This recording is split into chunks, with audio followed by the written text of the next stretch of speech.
And the fact this game lost to Elden Ring, bro. Yeah, that blows my mind. Elden Ring and we was a good game. Yeah, we can talk on this shit. We've probably beat both games. Collectively, we have probably 200 hours in Elden Ring. Probably Plus. closer to 300. Yeah, probably. It's not even close. Not even. And I remember talking about it when the Video Game Awards came up. I was like, because we hadn't finished the game at that point. We're a few hours in to God of War. I think I remember saying, like, I could go either way. Yeah, I could probably go either way. But after finishing it, no, dude. It's not even close. No. Dude, this game is knocking Elden Ring off of its boot like a pile of shit. God of War Ragnarok was easily superior. Easily. Okay.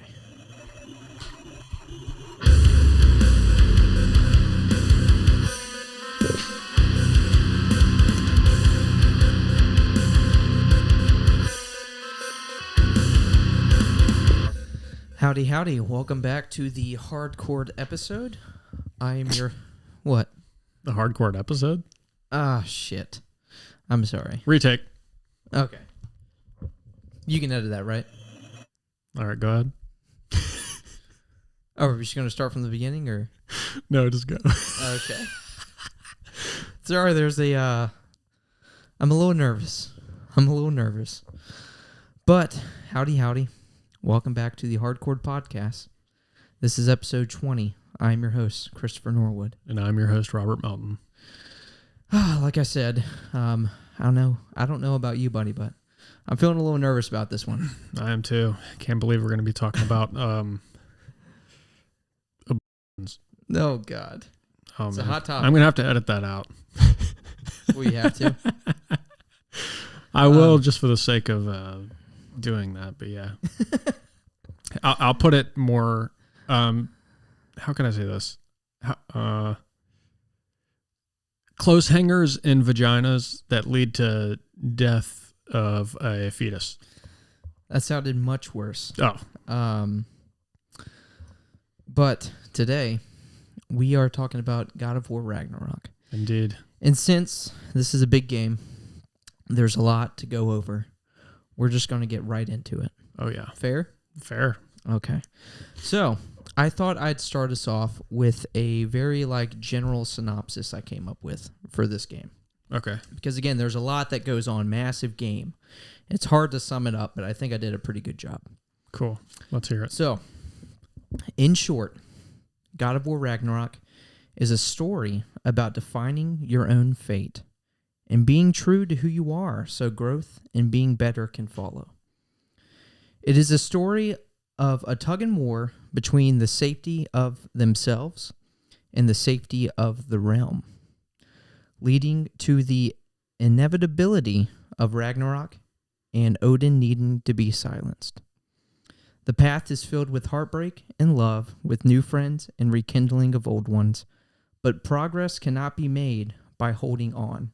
Ropes must be severed. Indeed. And before we get too far, though, okay, there will be spoilers. So if you do not want this to be spoiled, just turn the shit off. Yeah, no, that's yes. There's no way, at least for me, I don't think there's any way to talk about this game and not spoil something. Right. You know? So if we're going to spoil it, we're just going to fucking full send it. We're going to spoil the whole thing. We're talking about everything. This would be very hard to talk about without spoiling anything. Yeah. Agreed. So that last thing I said, what the game's about, progress cannot be made by holding on. Ropes must be severed. I'm going to go into a little bit what I mean about that. So I had made note of this the other day, and I thought it was really interesting because I was reading up on some of the themes. So whereas in the first game, I don't know if you knew this, but a lot of it is about holding on, because the death of Faye, Kratos' wife, Atreus' mother, the whole general synopsis of the game is you're taking her ashes to the highest peak to then spread them. So Atreus is holding on to these memories. Same with Kratos holding on to these memories. A lot of the characters Freya holding on to the love of her son. A lot of this game is holding on. Whereas in the sequel, the game we're talking about today, Ragnarok, a lot of it is about letting go. Mm-hmm. So whereas like Kratos has to come to a point where he needs to kind of let go of his son, and he has to trust him. He has to respect him. He has to make his own decisions. Freya, she needs to let go of like the bitterness and anger and vengeance, and there's a lot of themes of that throughout the game. So real quick, I just wanted to start with that, but we can get into what do you think? Get into the combat? Yeah. Yeah, because I don't want to. We could save the story for like the end. Right. I just wanted to kind of set the stage, Mm-hmm. the ground level. That's what we got, the foundation. Yeah. So if you're not familiar, God of War Ragnarok is a action RPG at this point. Used to be a hack and slash. Mm-hmm. Yeah. It is a phenomenal game. I will say it is my favorite game of all time now. Nice. Easily. Oh, yeah. I remember when you told me that I hadn't beat the game at that point. Mm-hmm. But with now the game being finished, I did not 100% it like you. But easily, I can see how. Yeah. Easily. This game is... for right now, I'm just going to say it's great. It's great. We'll get more into like our review and stuff Mm-hmm. at the end. But yes, phenomenal game. Phenomenal game.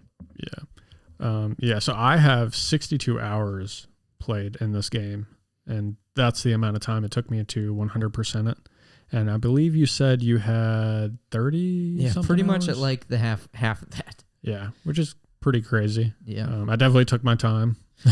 which it makes sense because I remember when the numbers were coming out with this game like most people, like if you were just doing the story, you could beat it in like 25, 26-ish hours. Mm-hmm. So I do have an extra like 6 to 8 hours that probably went towards side stuff. Right. But for the sake of wanting to get things finished and come to a point of moving on and being able to do a podcast, I needed to just go ahead and complete the game. So I had to hold off from the side quests and all the extra stuff. But really looking forward to getting back to that. But that's impressive. 60. That's crazy to think that we're now living in a time where you can put 62 hours into a God of War game. Yeah. That's fucking awesome. Used to be 8. I know. Yeah. Seriously, you could beat these games in one sitting. Yeah. Hell yeah, you platinum that game. I sure did. Yeah. I could not tell you the last time I 100%ed a game. I don't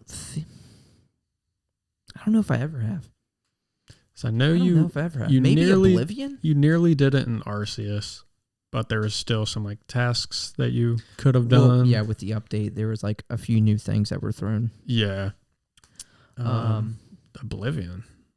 Well, like console-wise, I think I did like mostly everything in Oblivion. Yeah. Like all the quests, all like the... I was going to say side quests, but I guess like most of them are like little side quests. Mm-hmm. But yes, back to God of War. So, like you said, God of War used to be a hack and slash game. Hack and slash games are pretty much all combat. And with this game being ARPG, I would say now half of it is still combat. So, I think that's a good spot to start. Yeah. Combat. So, first off, thoughts?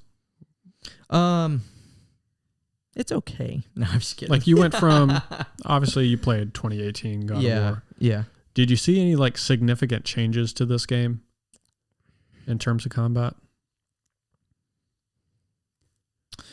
And I haven't done an actual comparison. Yeah, I'm sure there could be quite a few things. Mm-hmm. But we have an additional weapon we're now able to use.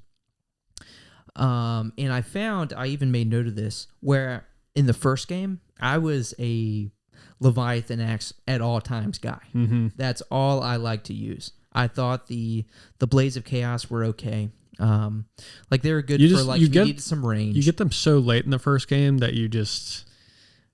Yeah, I've already mastered the exactly. Leviathan axe. Yeah, you're too comfortable with it. But in this game, you have to. Mm-hmm. You literally do have to switch for certain things. But like this game's tough. Yeah. Even like I beat it in Gimme Balance. So did I. But like you have to, because a lot of the times you're swarmed with enemies, and the Leviathan axe is just kind of like a one-on-one kind of weapon. Mm-hmm.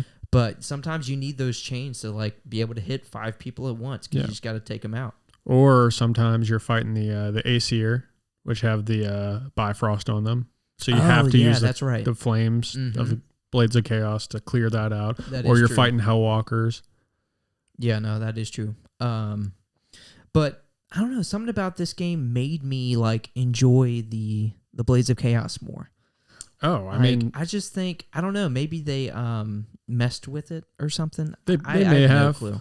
So they definitely felt clunkier, I believe, in like the 2018 one. I mean, it was just weird coming from all the like previous God of War games where it's just like straight, you're just finessing those bitches around. Mm-hmm. And in this game, it's like much more realistic in the sense of, how they swing. That is true. Because it's like a behind the shoulder perspective versus almost like Diablo-esque style of gameplay with the older God of War What is that, games. like lock camera angles and shit. But yeah, no, I don't know if there's many things. Again, it's just like we now have a new weapon and I just felt more comfortable with all the weapons. Like I wanted to like mess with the combos and mess around. I felt like it was more useful to me. And the further you get, the more shit, like you unlock so many abilities for each of these weapons. Mm-hmm. And you can basically adapt all of these abilities to your liking, to your play style. And that was another thing I had made note of was like that you're able to, I mean, you could do this in the first game. So you're able to customize and also enhance each weapon. Mm-hmm. But like I don't know, just the combos you can get off by like switching mid combo, switching between the weapons and like juggling the enemies and stuff. Oh, and it also, just felt more satisfying. Yeah, and also the shield. You can use the shield. Oh, dude. For a lot of shit. Oh, fuck, yeah. Charging that shield up and you get the blue circles and you have to... Dude, that's so sweet. I just love that. Just fucking punching the shield. There's a lot of shields and there's abilities for shields. Yeah. Some of them do massive damage. Yeah. It's cool. So, I had mentioned that there's a third weapon. Yeah. So, we now have what's called the Draupnir Spear. Mm-hmm. What did you think of the Draupnir Spear? At first, I was like, okay, a spear... Like, how is this going to even compare to the fucking Leviathan axe and the fucking Blades of Chaos, Yeah. But then I saw what it could do. Yeah. And I was like, holy shit, you can take this spear forged out of a multiplying ring and throw it, and you still have it. Yeah. Because it basically clones itself at the draw. Right. So you're throwing the spear... And you could throw it, and when you upgrade it, you could throw it as many times as you want. Mm-hmm. So up to like a certain point of like up to like 10 spears or something. And then you fucking slam it into the ground, and they all blow up individually, and that shit does so much damage. Yeah. It's insane. Yeah. So yeah, I would say when you get the spear, just the throwing and the ranged aspect of the game gets so much better. Because, I mean, the Leviathan axe is great, But it's just one. But it's just one. Throw it and it comes back. Yeah. You've got and it's much slower. Multiple. Even though it's pretty fast. But the spear is just... And if you're like, again, once you kind of get hold of the strategy, you can freaking spear this one guy. So that's in him. Yeah. And you have a combo going with this other guy. This guy's about to attack you. Boom. Interrupt. Yep. Interrupt. It's so good. Dude, it's very satisfying. So with that being said, I really enjoy the Draupnir Spear. Yeah. And it just felt so cool because Kratos, this Spartan warrior, like he's at home with this weapon, this is his bread and butter. Like obviously this is like the first weapon he learned. Exactly. Yeah. Coming from a fucking Spartan commander. Ah, dude. Yeah, I thought that was really cool. Almost like somewhat of like a throwback. Yeah. Yeah. Like they could have went with any fucking weapon. Absolutely. But, you got to go with the spear. The spear. So I mentioned like the combos you can do. So again, the first game had this, but the light and the heavy runic attacks, I don't know, something about them. They're just, it's so fucking good. Do you happen to remember the ones you used a lot? So it's been a month, I'll be honest, since I've played this game. Probably over a month, actually. Because a month ago, I was fucking starting up Hogwarts. I understand.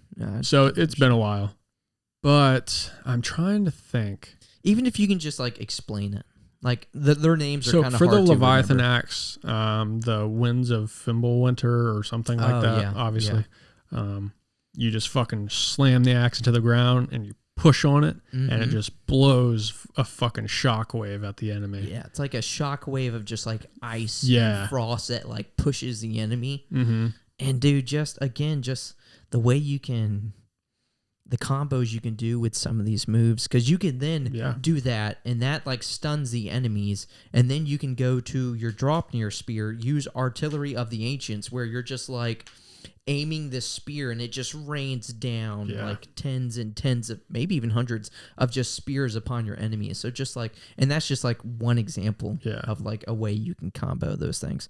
So I also had Fog of Fimbulwinter. So that's that slam down we were just talking about. There's the Nord's Tempest, which is like the cyclone attack with the axe. I just found that really satisfying. That was a good one. I can't remember the name of it, but there was one where you held the axe and it was like a laser almost. You know what I'm talking about? It would just fucking laser the enemy. It wasn't that good. I didn't use it that much. I think I tried it once and I was like, kind of lame. So you were talking about a like laser, one of the runic attacks. It's like a laser. For I think it was a light runic attack. I'm trying to remember that one with like a laser. You may not have gotten it. I may not have, because there's some of them that you. I didn't 100% the game. Exactly. So there's a lot of shit you miss. You miss out on shit. But for the Blades of Chaos, there was my heavy runic attack was called Atlas Eruption, and that's the one where he's slamming the ground, and it's just almost like an aerial effect around him. Yeah. That's a good one. That was really sick. The Cyclone of Chaos. That's like the classic OG God of War combo where he's just spinning them around him. Really good like aerial attack. There's another one. I said aerial attack, like area of effect. Yeah, that's area what I of meant. effect. There's another one that I can't think of. I think it starts with a B. What is this for? Which weapon is this for? It's the heavy runic for the Blades of Chaos. But he basically takes the chains and it kind of puts them together and he swings them kind of back and forth. Damn. That sounds badass. It's fucking good. I may have that one. It had a shitload of damage on it. I just found that, I guess, the ones that I was running, that just worked best for my playstyle. And that's what's cool about the game. Like, there's so much customization with, like, the combat that you can just pick what works best for you, your playstyle. Because, like you said, we were watching a video earlier, and like the build that you were going with, which I know this of you, you're a strength build kind of guy. That's true. You know? But you can go with obviously like a defense build. It's not as like vast as like an Elden Ring, you know? Yeah. Type game. But like there's different paths you can take with your builds, you know? Yeah, agreed. But yeah, I switched mine constantly. I was definitely trying to, find the best build for me. And a lot of them, you could just put them into use in different ways. So it was just really fun to play with. Yeah. I think I'm just more of the, like, I like to at least, like, look at, when you unlock these, you're able to see what it does, what it looks like. But if it doesn't, I don't know. Once I find something that works for me, I'm just like, all right, I'm going to keep this, and I'm just going to level this shit up. That's just kind of the player I am. I did that to a point because, like, for a while, for like a good portion of the game, I was just using the Blades of Chaos. And then there came a point further in the game where it just started to get harder. So I was like, fuck. So I had to start switching. I mean, I would still switch every now and then, but I would always go back to my blades. That's another thing. Like, again, I would say this game is more difficult than the 2018 God of War. Oh, yeah. On, like, normal mode. Because Gimme Balance is, like, normal mode. No, I agree with that. I feel like they probably did this on purpose. But like you said, there's enemies when you have to switch to your blades. But I don't think someone can just, like... I'm sure they can, but it'd be very hard for someone to go through this game solely just using one weapon. Oh, yeah. I think they made it in a way where, like, you want to switch it up. You want to get good and master all the weapons so you can just, like, switch between mid-combo and stuff. Yeah, it's cool. Because, like, when you get, I don't know if you ever found all of these pieces, but there's like an armor set in the game where you get what is it called, shift realm, where it like slows time for like a second and a half or so, and the more you upgrade, I think it farthers the length of time. But there's an armor set that you can get, and then there's also a shield attachment you can get, the hilt for your axe, spear attachment, and blades of chaos attachment. So when you have all of those, and you know the rune, you just get like a regular rune that you can use at any point, and that usually has a pretty long cooldown. But you can use all of those and just shift realm, and you're basically fighting in fucking slow. Well, they're slowed down, but you're not. Yeah, and it's just really fucking useful. I will say, that rune is the one I ended the game with. Really? Where you like slow it down, because I was using the what are they called? Chakrams, where you throw like the 3 chakrams. I think it increases to more the more you upgrade it. But it would throw those. I don't know. I just because he like stepped back, it was like a kind of a way to get out of like a little attack. dodge. Yeah, but I ended up switching it to that where you just like slow down time, and then that allows me to like easily switch to another weapon, use a rune attack, get some hits in while they're like stunned. Yeah, that was the armor set I believe I fought the 2 hardest bosses with. So I did a full build around that, and there's like a Dragon Slayer or something it was called, like the perk, which basically like I think there's like 3 tiers. So if you get hit once, it increases it. If you get hit another time, it increases it. Get hit a third time, it increases it. But it like pretty much triples your output damage. Oh, fuck. Yeah, so it was fucking good. So you had actually, we were talking earlier about who you would say are like the 2 hardest bosses. So when because you did these after you beat the game, right? They were the absolute last things I did. Last things you did. Yeah. So when you went to them, did you have to, like when you got your ass handed to you the first couple times, were you like, damn, I got to change something? So for the Berserker, which I did before okay, the last Valkyrie Queen. Would you say for you, Gna was the hardest? Oh, yeah. Okay. Yeah, because with the Berserker King, I definitely failed it probably 5 to 10 times. Just trying to, learn the battle. You got to do that. Right. Unless you're fucking lucky or that skillful. But with that fight, I think I pretty much kept everything. But for Gna, I kind of switched shit up. So to put it into perspective, so where in the first game you could seek out these Valkyries to fight, and in this game you have Berserkers, right? Yes. Just to again kind of put it into perspective. Yep. I don't know why I'm saying that. Like people are listening that haven't played the game when we already said only listen to this if you played the game. But I don't know, in case someone played the game and they missed it. I'm sure there's a lot of people that just played this game and not 2018. Oh yeah, that is true. That is true. So for whatever reason, if you did that, please go play the 2018 Seriously. game. It's fucking phenomenal. Please play that before this one. Yes. There's so much lore that you got to know. But again, some people will play these games and just want the story. Yeah. Like some people don't like side shit. Yeah. So maybe people didn't know about the whole Berserker thing and seeking them out. Also, I want to hit on, imagine playing this game. Well, imagine playing, okay, so we played 2018. Yeah. Right. Yeah. And the biggest plot point in that video game was Atreus is Loki. Yeah. And we were like, what the fuck? This is Loki, dude. This is the son of Odin. Yeah. Which, shit changes. Yeah. I mean, yeah. Not in this story, it's not. But it's Norse mythology and he exists, but he's not. He's the son of Thor. But in this game, the plot points are just fucking insane, just in comparison. Yes. Yes. Which I'm excited to get into. Yeah, not to harp on the story, but I just wanted to say that. Yes. Before I forgot. There's many. There's many like, whoa, what? Seriously. Wow factors. So yeah, combat. So we talked about the combat. I guess we can get into... I was going to go into boss fights. Bosses, yeah, exactly. Okay. But yes, combat, so fucking satisfying. I think that was the first thing I even put in my notes I haven't said yet, is like there's so many levels to it, and it's just, it's always fun. Like, it's always fresh. Yeah. Like, you know, like, again, we've been playing Hogwarts Legacy. I was actually about to say this. The combat, it's so good. It's so good, but when you learn, like, the enemy's moves, and, like, you get good at, like, the dodging and Protego. You pretty much never get hit. It's a little stale. Yeah, you are overpowered. You're way overpowered. You're a fucking badass. Yeah. But it does get stale.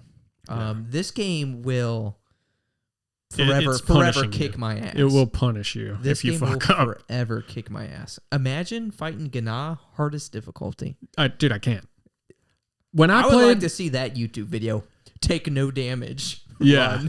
Yeah. I'm sure it's possible, but fuck. Gosh. Because I remember playing God of War 2. I've said this on the podcast, but during spring break with Melvin, we played all week to beat that game on the hardest difficulty. And that shit is so fucking hard, dude. I can't remember. Did y'all do it? Yeah, we finished it. Oh, okay. Mm-hmm. You know when you like, you're just fighting a boss and you just can't fucking beat him, and you just get so frustrated and you keep making the same mistakes, and you just go back the next day and you can do it in like one or two tries. Yep. I hate that shit. It's weird. It's so weird. It's weird. Like, it's just such a mental block. Yeah. I've always heard that advice, like, hey, if you're frustrated with something, just, take a break from it. Take a break. Come to it later. And I'm like, that's bullshit. But then when you do it in practice, it's like, why the fuck does this work? Yeah. I swear to God, he was harder yesterday. Yeah, that's God, baby. That's God. That's so funny. But again, combat is so fucking good. Always fresh. Always fun. And it will forever kick your ass. Yeah. And you just keep hard to unlocking master. Shit. Hard to fucking Very hard master. to master. Gosh. But yeah, like you said, you just keep fucking unlocking shit and all the way to the end. And again, you have an extra 30 plus hours on me. Yeah. Dude, I can't imagine all the fucking shit you have that I have not found. Yeah. But yeah, boss fights. So, again, especially OG God of War. Mm-hmm. If OG God of War is known for something, it's fucking boss fights. Mm-hmm. I would say the same thing about this game. I would say just God of War in general. God of War in general has the best boss fights. Like, when they kind of changed the formula with this in 2018, well, I'm sure they were making it before, but that had to have been a thought they had was, all right, boss fights, we got to bring everything we got, you know? That's what these games are fucking known for. I'd like to compare this because, like, obviously the Soulsborne series has these epic fucking bosses. That's what you're playing the game for. Well, yeah, that game is literally for boss fights. Yeah. Yes. But so there's a difference there. There's a difference. The bosses in those games are cool. Same patterns. You just learn them and you can defeat the boss, right? Yeah. Yeah. But they're not epic. No, you don't have cinematics. Exactly. You don't have fucking You need cinematics. the cinematics to master a fucking boss fight. Yeah. Absolutely. I agree with that. And again, like, I'm not the biggest FromSoft guy, but, like, we played through Elden Ring and that was sick. There were some amazing boss fights. Of course. But are they on the level of God of War? No. Hell no, not even close. Fuck no. Not even close. All right, so I'll let you start. Do you have any memorable boss fights? Because we can't go over every fucking boss. No, I've got a list here. Okay. But we can start with... the very first one. The first one. The entrance of this fucking game. Now, and the outro of the last game. Yeah. Yeah, so this boss fight definitely... How can I say it? Go ahead. I was just going to say, like, it is the right term, like, sets the pace for the game. Is that the right way to say it? Yeah, I would say so. Yeah, this boss fight sets the pace. This boss fight at the beginning of this game lets you know how epic this fucking game is going to be. Oh, dude. What a way to what an intro. Yeah. Because this is still, like, considered the intro of the game. Right. Because before this game came out, we were like, okay, there's going to be a third installment. I'm curious of what's going to be in Ragnarok, right? Mm-hmm. And then you learn this is the last game of the Norse mythology. Yep. And before we kind of hit on Thor, I do want to say the one disappointment 2018 had for me was the lack of bosses. Like, you fought troll after troll, Yeah. You fight Balder A couple times. You know, that's all I can remember from it. Well, that's also fair because, I mean, when you hear like, hey, God of War, this is going to be in like Norse mythology, you're like, fuck, we're going to get Thor, we're going to get Odin. You're going to get Ymir. And they just gave you like, oh, here's Balder. Yeah. Who the fuck is Balder? Thor has some sons. Yeah. Yeah, exactly. Yeah. So I forgot about that. You do fight Thor's sons. But yeah, like that was like my biggest disappointment for 2018, coming from all these installments fighting the great gods. I'm like, I want to play this so I can destroy these fucking assholes. Yeah. And now we finally get that in Ragnarok. Yeah. Now, I will say I definitely expected more, like more gods and shit. But what they did with this game has been great. Yeah. So you fight Thor. Oh, which is so. Let's like talk about the setup. Yeah. Okay. All right. So like, I'm a little foggy, so brief me. I'm a little foggy. Well, this point we're like we were neck and neck. Yeah. So this was back in November. We haven't played this part since November. This has been since November 8th, I believe, is when it came out. All right. So when you start the game, you're like probably doing like the first one. You're doing maybe some hunting shit. I don't remember. I know you're with the wolves. No, it's with Freya. You're like riding out, and then Freya attacks. Oh, that's the first. I think that's the very first, absolute first thing. Opening scene. Yeah. Either way, you make your way home. Because they're setting you up. It wasn't right when you make your way home, like Odin and Thor are already there? Or is it when they're like sleeping and they like wake up and that's when they come? Again, my memory's trash. I don't really quite remember. But either way. Yeah, I'm foggy. It's either way, like Thor and Odin find their way to your house. They're there. And they're just there to talk. Mm-hmm. They're just there to talk. I think they're mainly there to talk to Atreus. Yeah. And you know, Kratos at this point is just like, back boy, get inside. So, damn. I'm kind of blanking a little bit. So, did they want to take Atreus? I think... What initiated the fight? I just remember it was very calm and they're just here to talk. But then Odin just like says a few words and Odin like, asks all right, Kratos let's something. Go.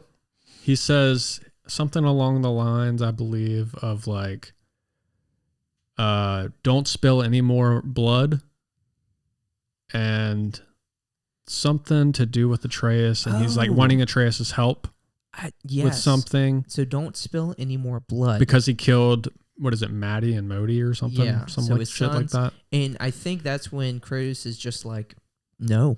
Or something like that. Kratos says, no. And he stands up. No. Yeah. That was good. I'm not going to be able to top that. I can't promise you anything. But yeah, I think at that point... God, I can't remember the fights before or after Odin talking. Yeah, I think maybe when they get back is when Odin is in there. Or he shrouds himself back. Well, I remember Odin came with Thor, I want to say. It was both of them in the beginning before the fight. Mm. But you know, in that moment, Thor's just like, let me have him. Yeah. Let me get a piece of him. This guy killed my sons. Mm-hmm. And Odin's just like, nope, we've just come here to talk. Drove that man to alcoholism. What's that?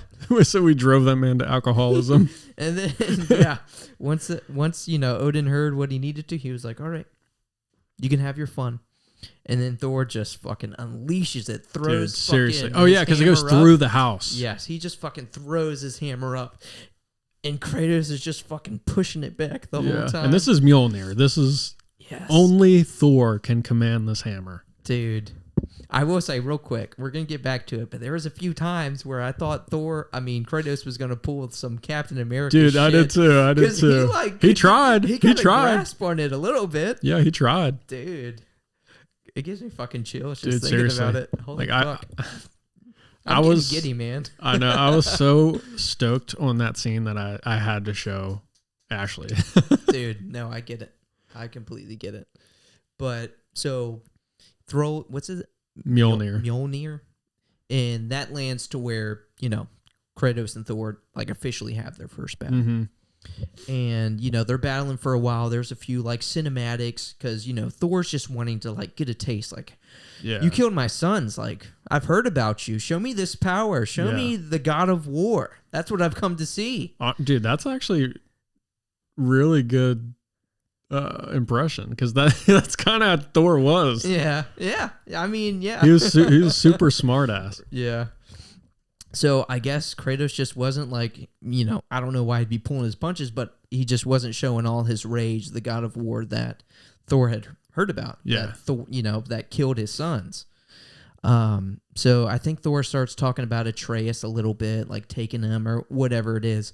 But Kratos gets pissed off, and that's when he fucking, unleashes some Spartan rage, actually punches him.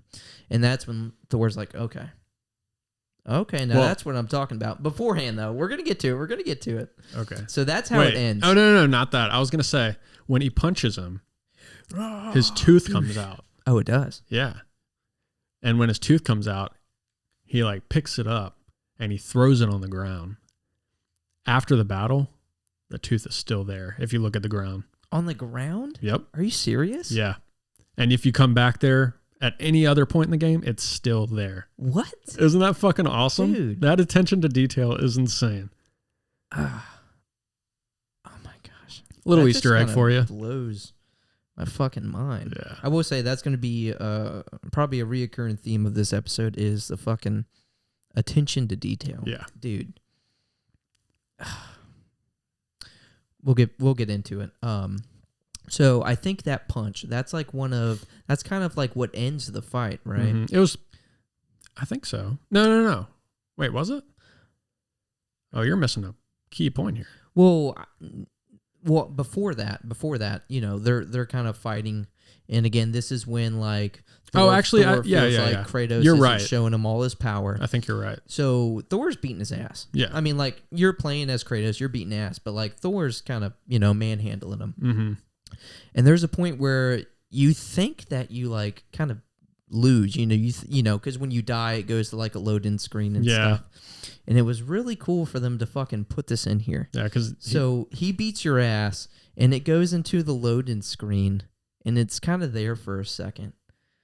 And then you hear Thor talk, and he says something along the lines of like, "Oh, we're not done yet. I'm not fucking done with you. I'm not fucking done with you yet." And you hear the electricity like bring Kratos back into the fight.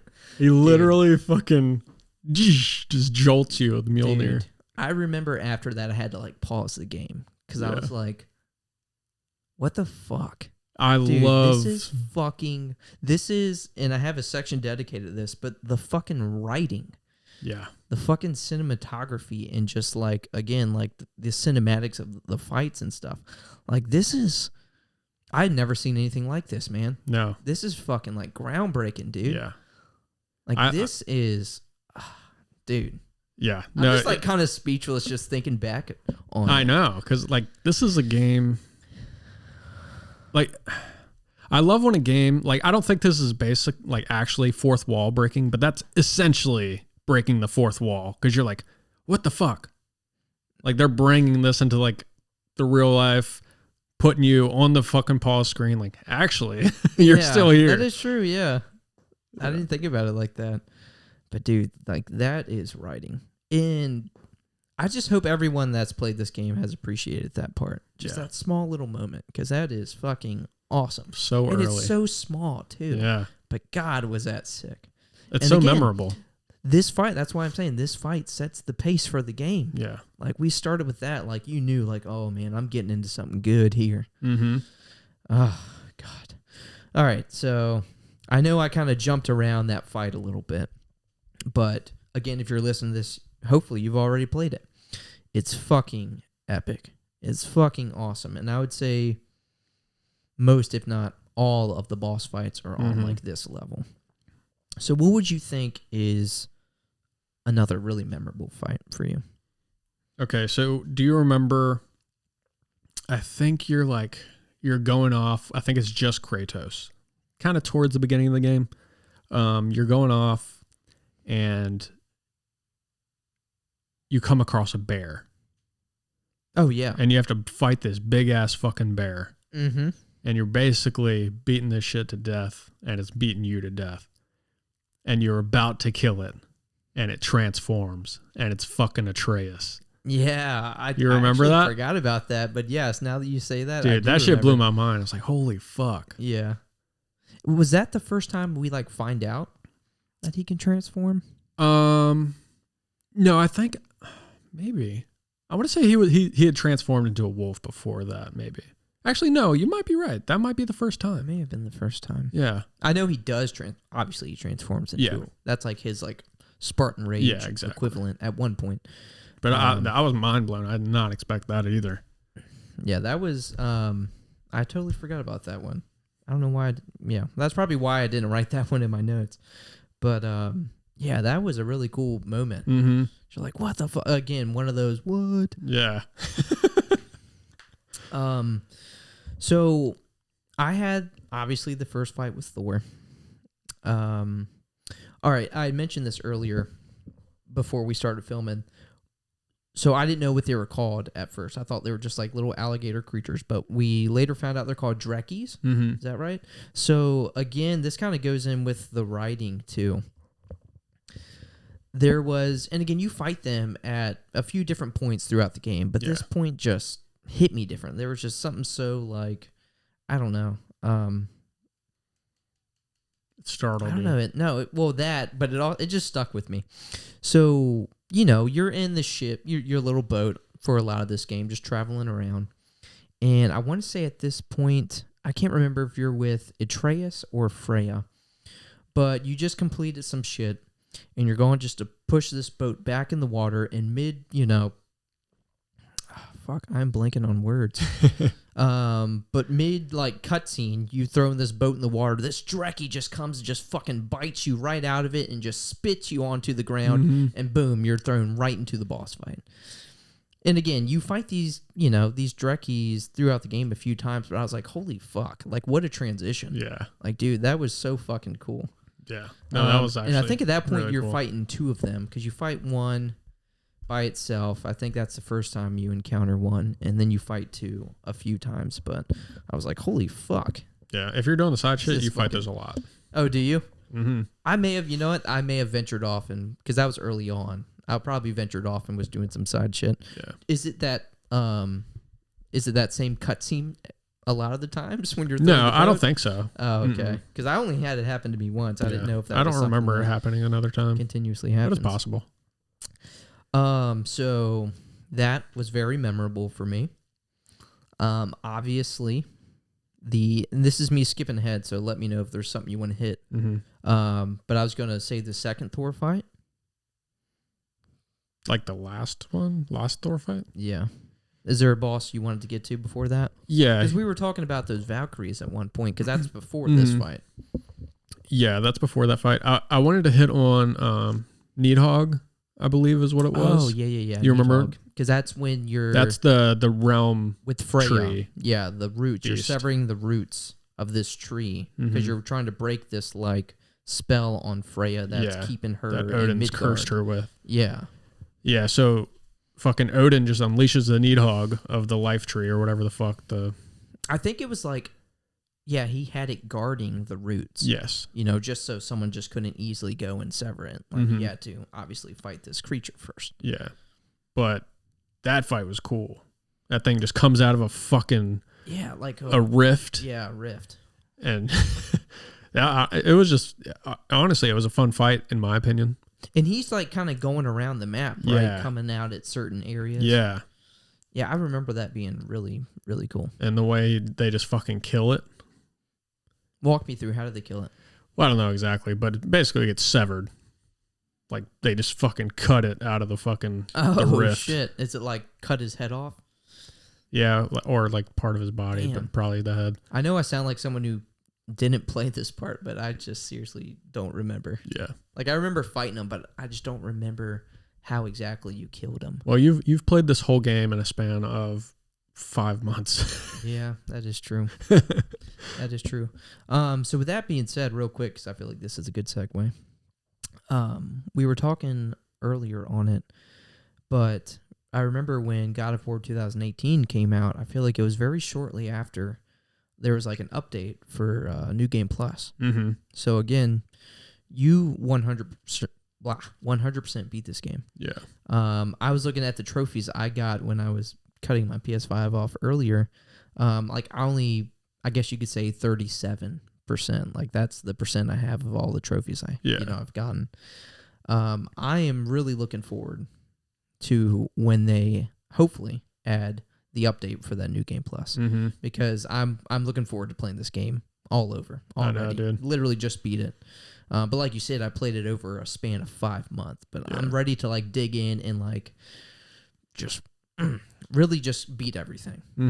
Because like I could go back and finish everything now, but like I don't know.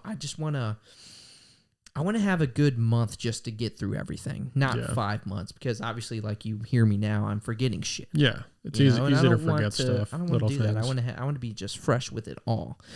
It's kind of like, you were probably the same way, but when Game of Thrones was coming out, you probably watched it as each season came out. Yeah. I was always envious of my friends that were getting, hopping onto the boat late, and they would just watch it all in one, not one sitting, but just all together. Yeah. And they're like, oh, do you remember this character? And I'm like, I don't even know who you're talking about.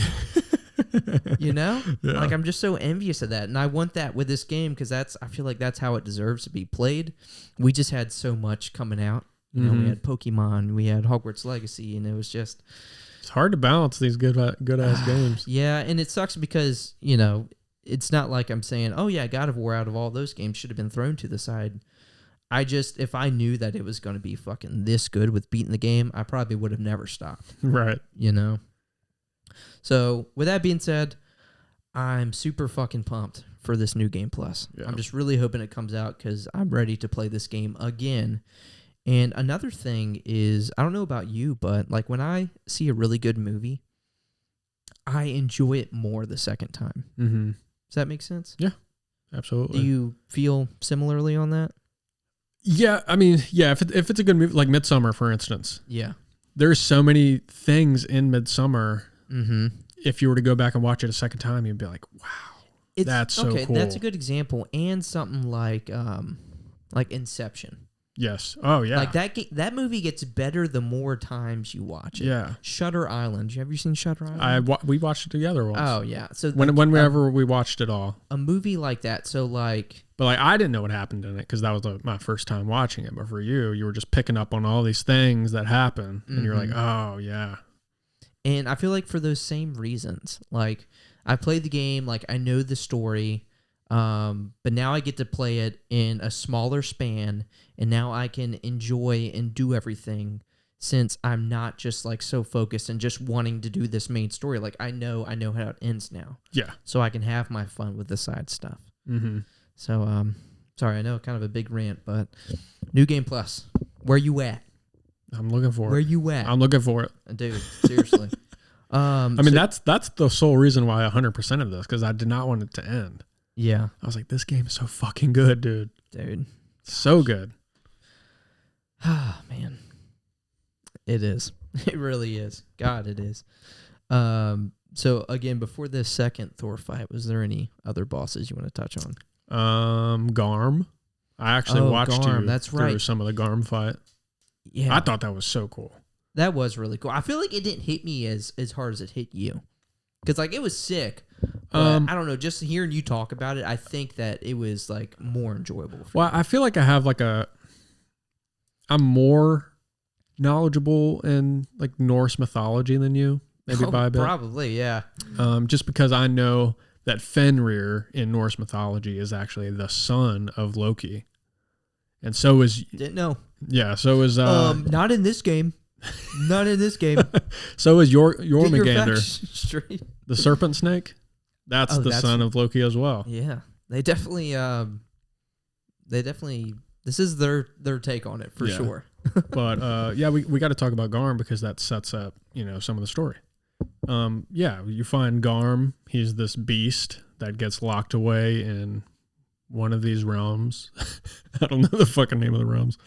I know some of them, but I don't know them specifically. And he was locked up because he can tear through realms, he right? can tear through the realms. And that just causes overall just like disaster and shit. You know, that just kind of throws balance off, for lack of a better term. Yeah, so you go there as Atreus, and you're looking for like the pieces of the mask, right? Isn't that what you're there for at that point? I think so. Yeah. Yeah, because you go with Thrud. You go with Thrud and Heimdall. Yeah. And you kind of go off on your own, and you fucking unleash this fucking huge wolf named Garm, because that's who Atreus is, you know? He's just very, like, caring. Yeah, he loves nature. He can talk to fucking nature. I feel like part of him is, like, kind of connected. Yes. So, like, he could feel like, you know, this dog, well, Wolf is, like, sad. He's just been locked up here for, you know, probably a really long time. Yeah, I mean, he's half giant. That's, you know, giants were these very nature-y beings. Yeah, that is true. Yeah. But yeah, he, out of, you know, empathy, he just unleashes this fucking beast, and he doesn't know. Yeah, he didn't know. He didn't know who the fuck this was. He was just like, Odin chained this fucking dog up for no reason. Then he found a reason. Yeah. He just fucking clawing through. And then making riffs everywhere. Heimdall then shows back up, and it's like, pretty much, what the fuck did you do? Yeah, like there's a god under Thor and Odin there, and he sees this, and he's like, oh, you fucked up, dude. Yeah, well, especially because he fucking hates Atreus. Yeah. You know? But, like, again, like, Atreus didn't know what he was doing. Yeah. But you eventually go back there after some rekindling with your father, Kratos. Yes. And you fight Garm. Yeah. You're trying to... I don't even know what the... you had to stop that for obvious reasons. Oh, yeah. No, I think they went there with intentions to kill Garm. Yeah. So Mimir, Kratos, and Atreus go there, and you fight Garm, and that's a fucking epic fight. You know, you got to use the chains that he has still thrown around. It's kind of like the classic, like you have games that have these huge, you're fighting this Colossus or something. Yeah. Where you're on this platform and they're back here. Yeah. And they're shooting stuff at you, or they're hitting, and then you have to hit their arm when it lands or something. You know, it's kind of like the classic fight like that. Yeah, exactly.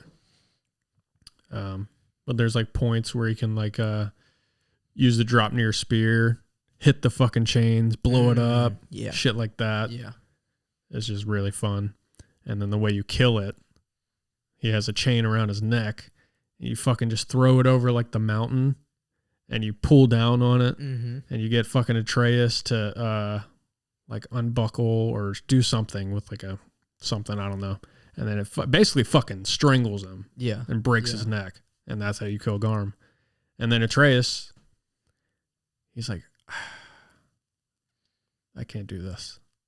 And then he fucking, what does he say?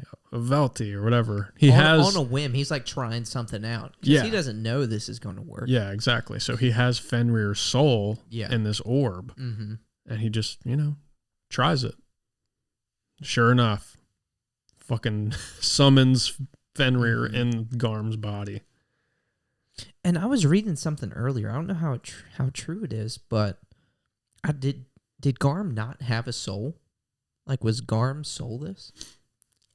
I don't think he was soulless, but they killed him, so his soul just kind of disapparated. Oh, I thought I read something about... I mean, I could have just read it wrong. But yeah, no, that was really cool. Because again, early on in the game, we haven't really gotten to this part of the story, but early on in the game, Fenrir dies. Yeah.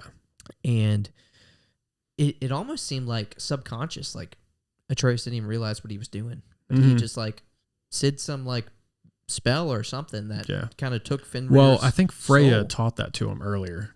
So he was just kind of like, again, kind of like with when he put Fenrir's soul in Garm, he didn't know it was going to work. He was just like, I guess we'll try this. But yeah, he had got Fenrir's soul, and it was kept in his dagger. Yeah. Wasn't it in his dagger? Yep. Because that's what he like stabbed him with, right? Garm. And then said it again, and that's when Fenrir's soul went into Garm, and Garm and Fenrir are kind of now the same giant wolf. Yes. Yeah, I said orb. I don't know why. It was the dagger. It was the dagger. Okay, because I could totally be wrong. Yeah. But yeah, that was really cool. That was really cool. And another one before the second Thor fight. I literally said their names earlier, but there's a point, and it's literally right before this Thor fight. There's a point where Kratos and Atreus are fighting two Valkyries. Mm-hmm. Their names are very like Hrist and Mist or something like that. But that fight was really cool because, and it wasn't too bad. I thought it was pretty easy. But that fight was badass because there's like a cinematic in the end, how you finish them off. It's literally Kratos and Atreus like working together. Yeah. It's like it's kind of the classic like hit the button prompt thing of like the OG God of War. But it's like you hit square, so Kratos is like punching them and slamming them. And then you hit square again, Atreus is like jumping over them and like hitting them with the bow or shooting an arrow. Mm-hmm. And it was just really sick. And then he transforms into a bear. He does another attack. Oh, that's and right. Then you see Kratos with like his chains. He's fucking slashing them. And then in the end, they're like on this doing like kind of like this badass pose. Yeah, it's like a poster. Yeah, shot. Like the camera's just like perfectly on them, and like Loki's a bear. Well, Atreus is a bear, like standing this way, and then standing the other way. Kratos is like, yeah, definitely kind of cheesy, but it was fucking awesome. Cheesy, yeah, but like, it was done in a way where I didn't for a second think like, oh. That was cheesy. Yeah. And definitely it was badass. It was awesome that fight took place and where it did. Like that just atmosphere was so fucking cool. Oh yeah, that's in very ethereal. And where is that? Oh, because that was at the what's I can't the remember term for it. But that's like where the realms happen. Yeah. It's like the spark of something. Spark of life or time and something space and time. I don't know. That. But yeah. But it was essentially the genesis of everything. Yeah. Yeah. That was really cool. I didn't even think about that. But yeah, that was kind of a cool like setting to have this like really cool battle. Let's see. I think you fought a couple dragons, right? Dragons? Yeah. Did you fight a dragon? Oh. Did I fight a dragon? Is that side stuff? Yeah. You fight a bunch of dragons and side stuff. Really? Mm-hmm. Damn, I don't think I fought a dragon, man. And I don't think you fought any of the stone trolls either. Did you see like the big statues of Hold on, like, I stone? fought some of the stone trolls because they open up and they shoot that beam at you. Is that them? They're almost like a golem. And you have to hit their core and it opens up. No. That's not them? No. Oh. I know what you're talking about, but no. I'm talking about like an actual troll. Oh, troll. Yeah, like from 2018. Like from the first, okay. Yeah. Gotcha. You probably got the thing for it. Well, actually, no, I don't know if you did. Because I think that was a side thing. But you eventually get like this one relic that has no other use other than turning these stone creatures into boss fights. Oh. Like I'm sure you came across them, but you just seen like a statue of like a troll. I have fought some. And there was one on of a giant dragon too. Oh, and you fight that? Yep. On the dragon? Holy fuck. That sounds epic. Yeah. No, but I remember, I thought it was part of like the main story, but it could have been when I started doing some side stuff. I think it was when I was with Freya, and there was a point where there's like two of those like stone trolls like guarding this entrance or something, but I had to defeat them before I could continue on. So I guess I have it, but I've only just fought those two. Oh, okay. Yeah. Because again, side stuff wise, I went off with Freya and did something. It was for her. She wanted to like, it was that rope she took from for her and Odin's vows or something. That we visited that site and she wanted to do something there, as well as that giant like whale creature that was like an island of his own. That was really cool. So that was like a side quest for Mimir. What's cool about that is if you go into your journal or whatever about that quest, there's like writing in it that alludes to Kratos. Oh, the captain. The captain. Because there's like something about that captain in like almost every single God of War game. Yeah. And it was cool because so I've never fully beat the first God of War, but I mean I feel like everyone's played through like the first couple levels. Absolutely, yeah. So I can relate to that because I've played through that fucking level with the Hydras. Yeah. So many fucking times when I would go over to my cousin's house. Yeah, like you could have saved him. You just fucking. Kratos has changed, man. He's a changed man. He's a dad. He is. Let's see. What else we got? Okay. All right. The aunt. What's her name? Agrabah's aunt. Oh, I thought it was her grandma. Or sorry, Agrabah's grandma. Yeah. Damn. That was kind of cool because you see like a giant as a giant for the first time. That was pretty, yeah. For that reason, I thought that was pretty cool. Other than that, it was okay. It wasn't like a cool boss fight or anything. It was just cool to see that. Mm-hmm. And Heimdall. Oh. Heimdall. How did I not put down Heimdall? I thought you were waiting for it. No, seriously. He's not even in my notes for whatever reason. Yeah. Okay, yeah. Tell us about Heimdall. So Heimdall is this fucking asshole. Like, you told me earlier. Go ahead and explain Heimdall. Okay, actually, I did write some notes on Heimdall. So Heimdall, for this game, he is the Joffrey and Ramsay Bolton of God of War Ragnarok. Yeah. So he is that bastard that you're just like, I can't wait for this fucker to die. And it's going to be sweet because I know it's going to be me killing him at some point.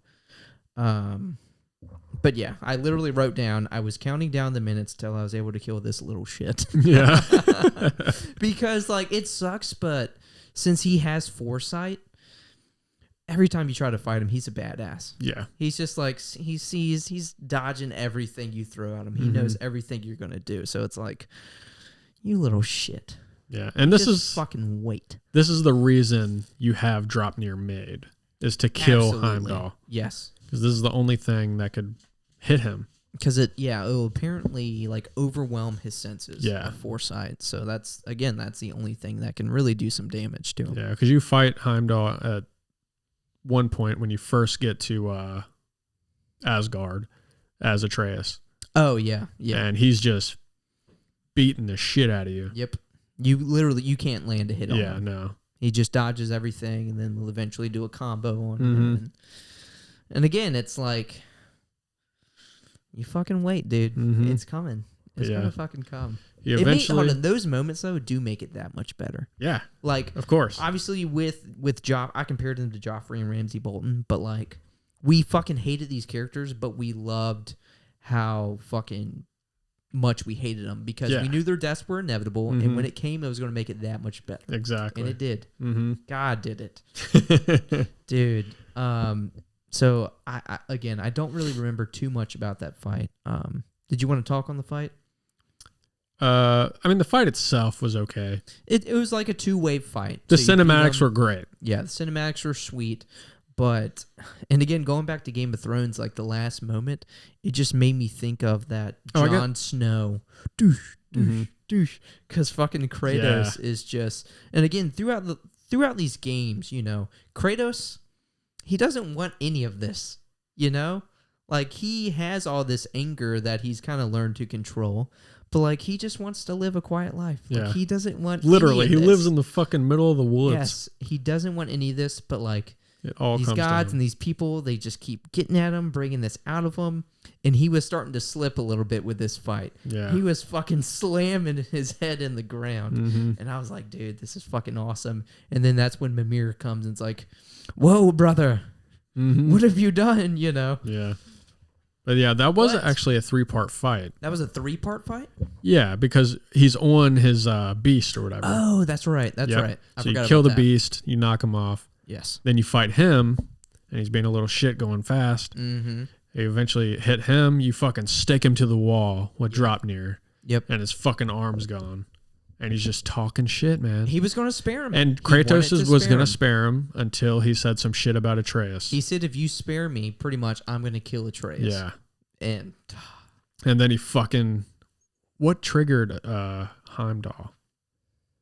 I can't remember what it was, but it pissed him off, and he fucking, like, grew his hand back out with the Aesir strength or whatever.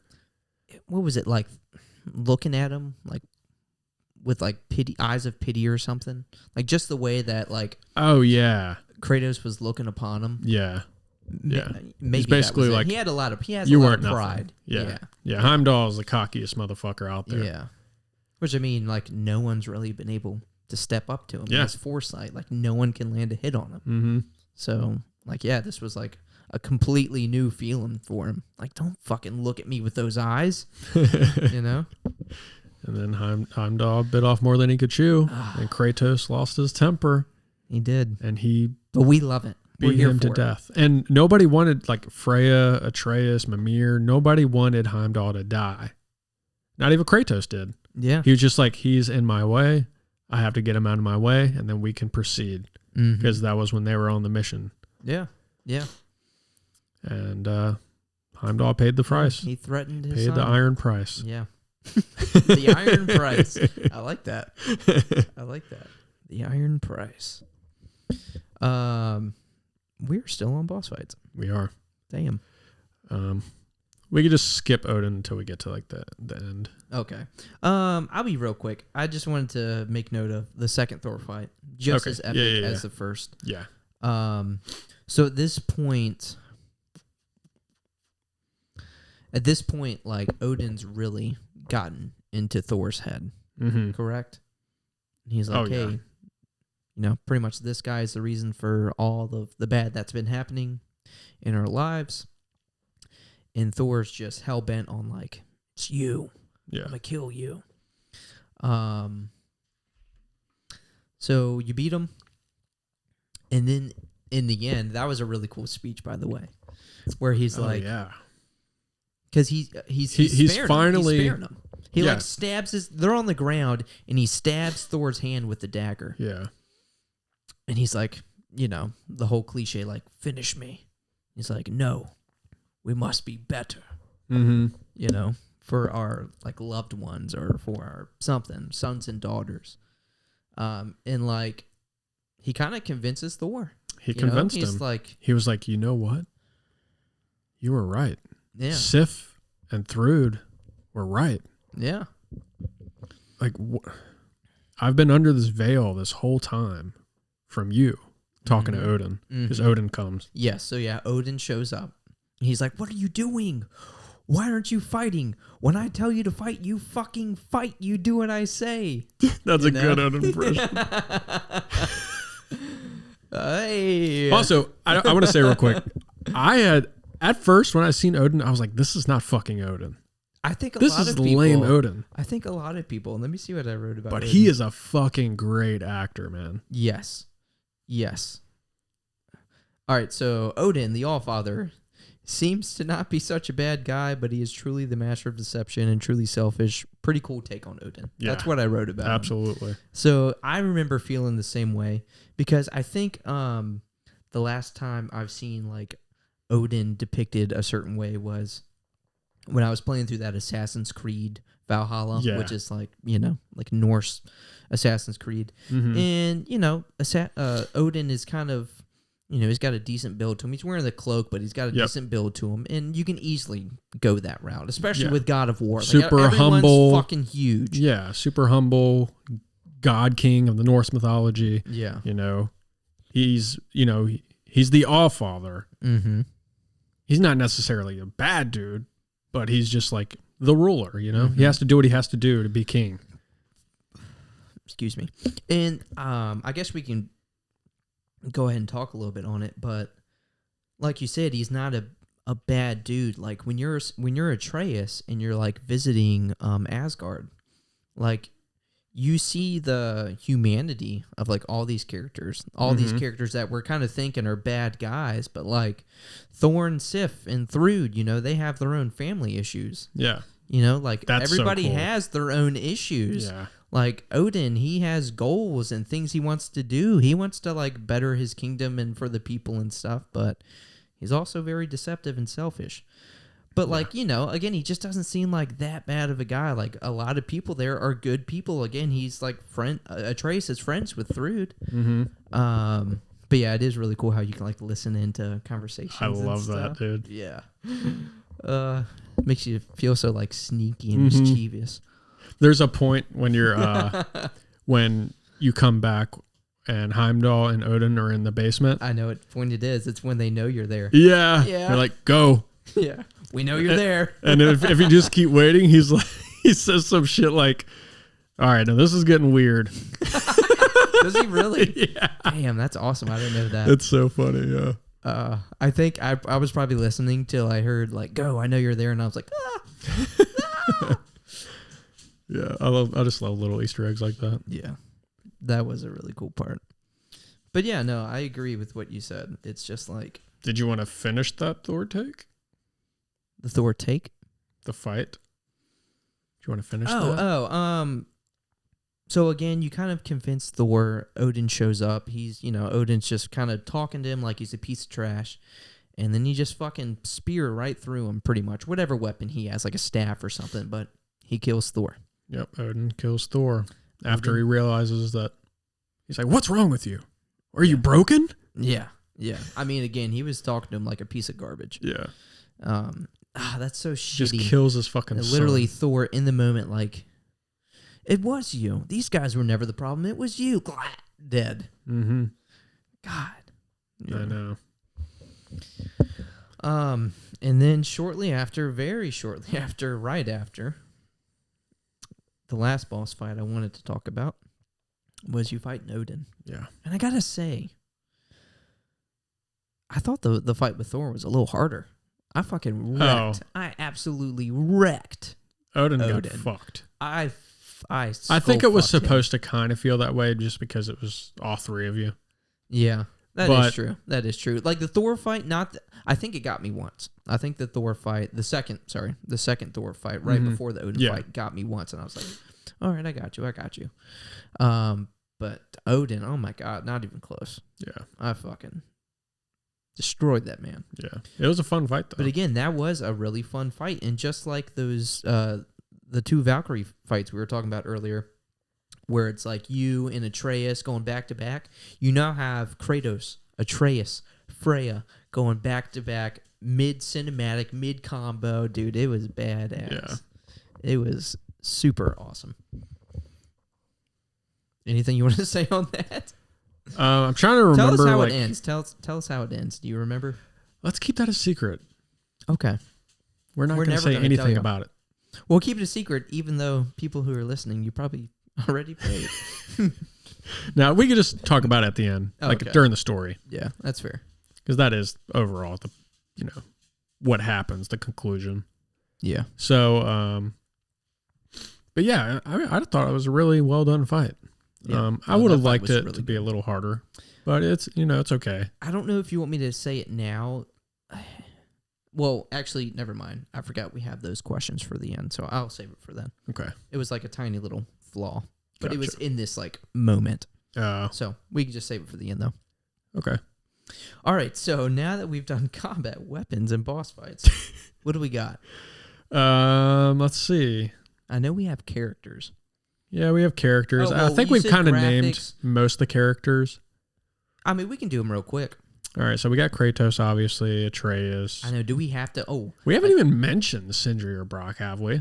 We haven't, and that's a shame on us. But I mean, we haven't talked about. We've been talking about boss fights, yeah, and it was very brief story. Yeah, and Brock is with you for like the smallest sliver of the game. Yeah, but those moments are really cool. Those moments are a lot of fun. Yeah.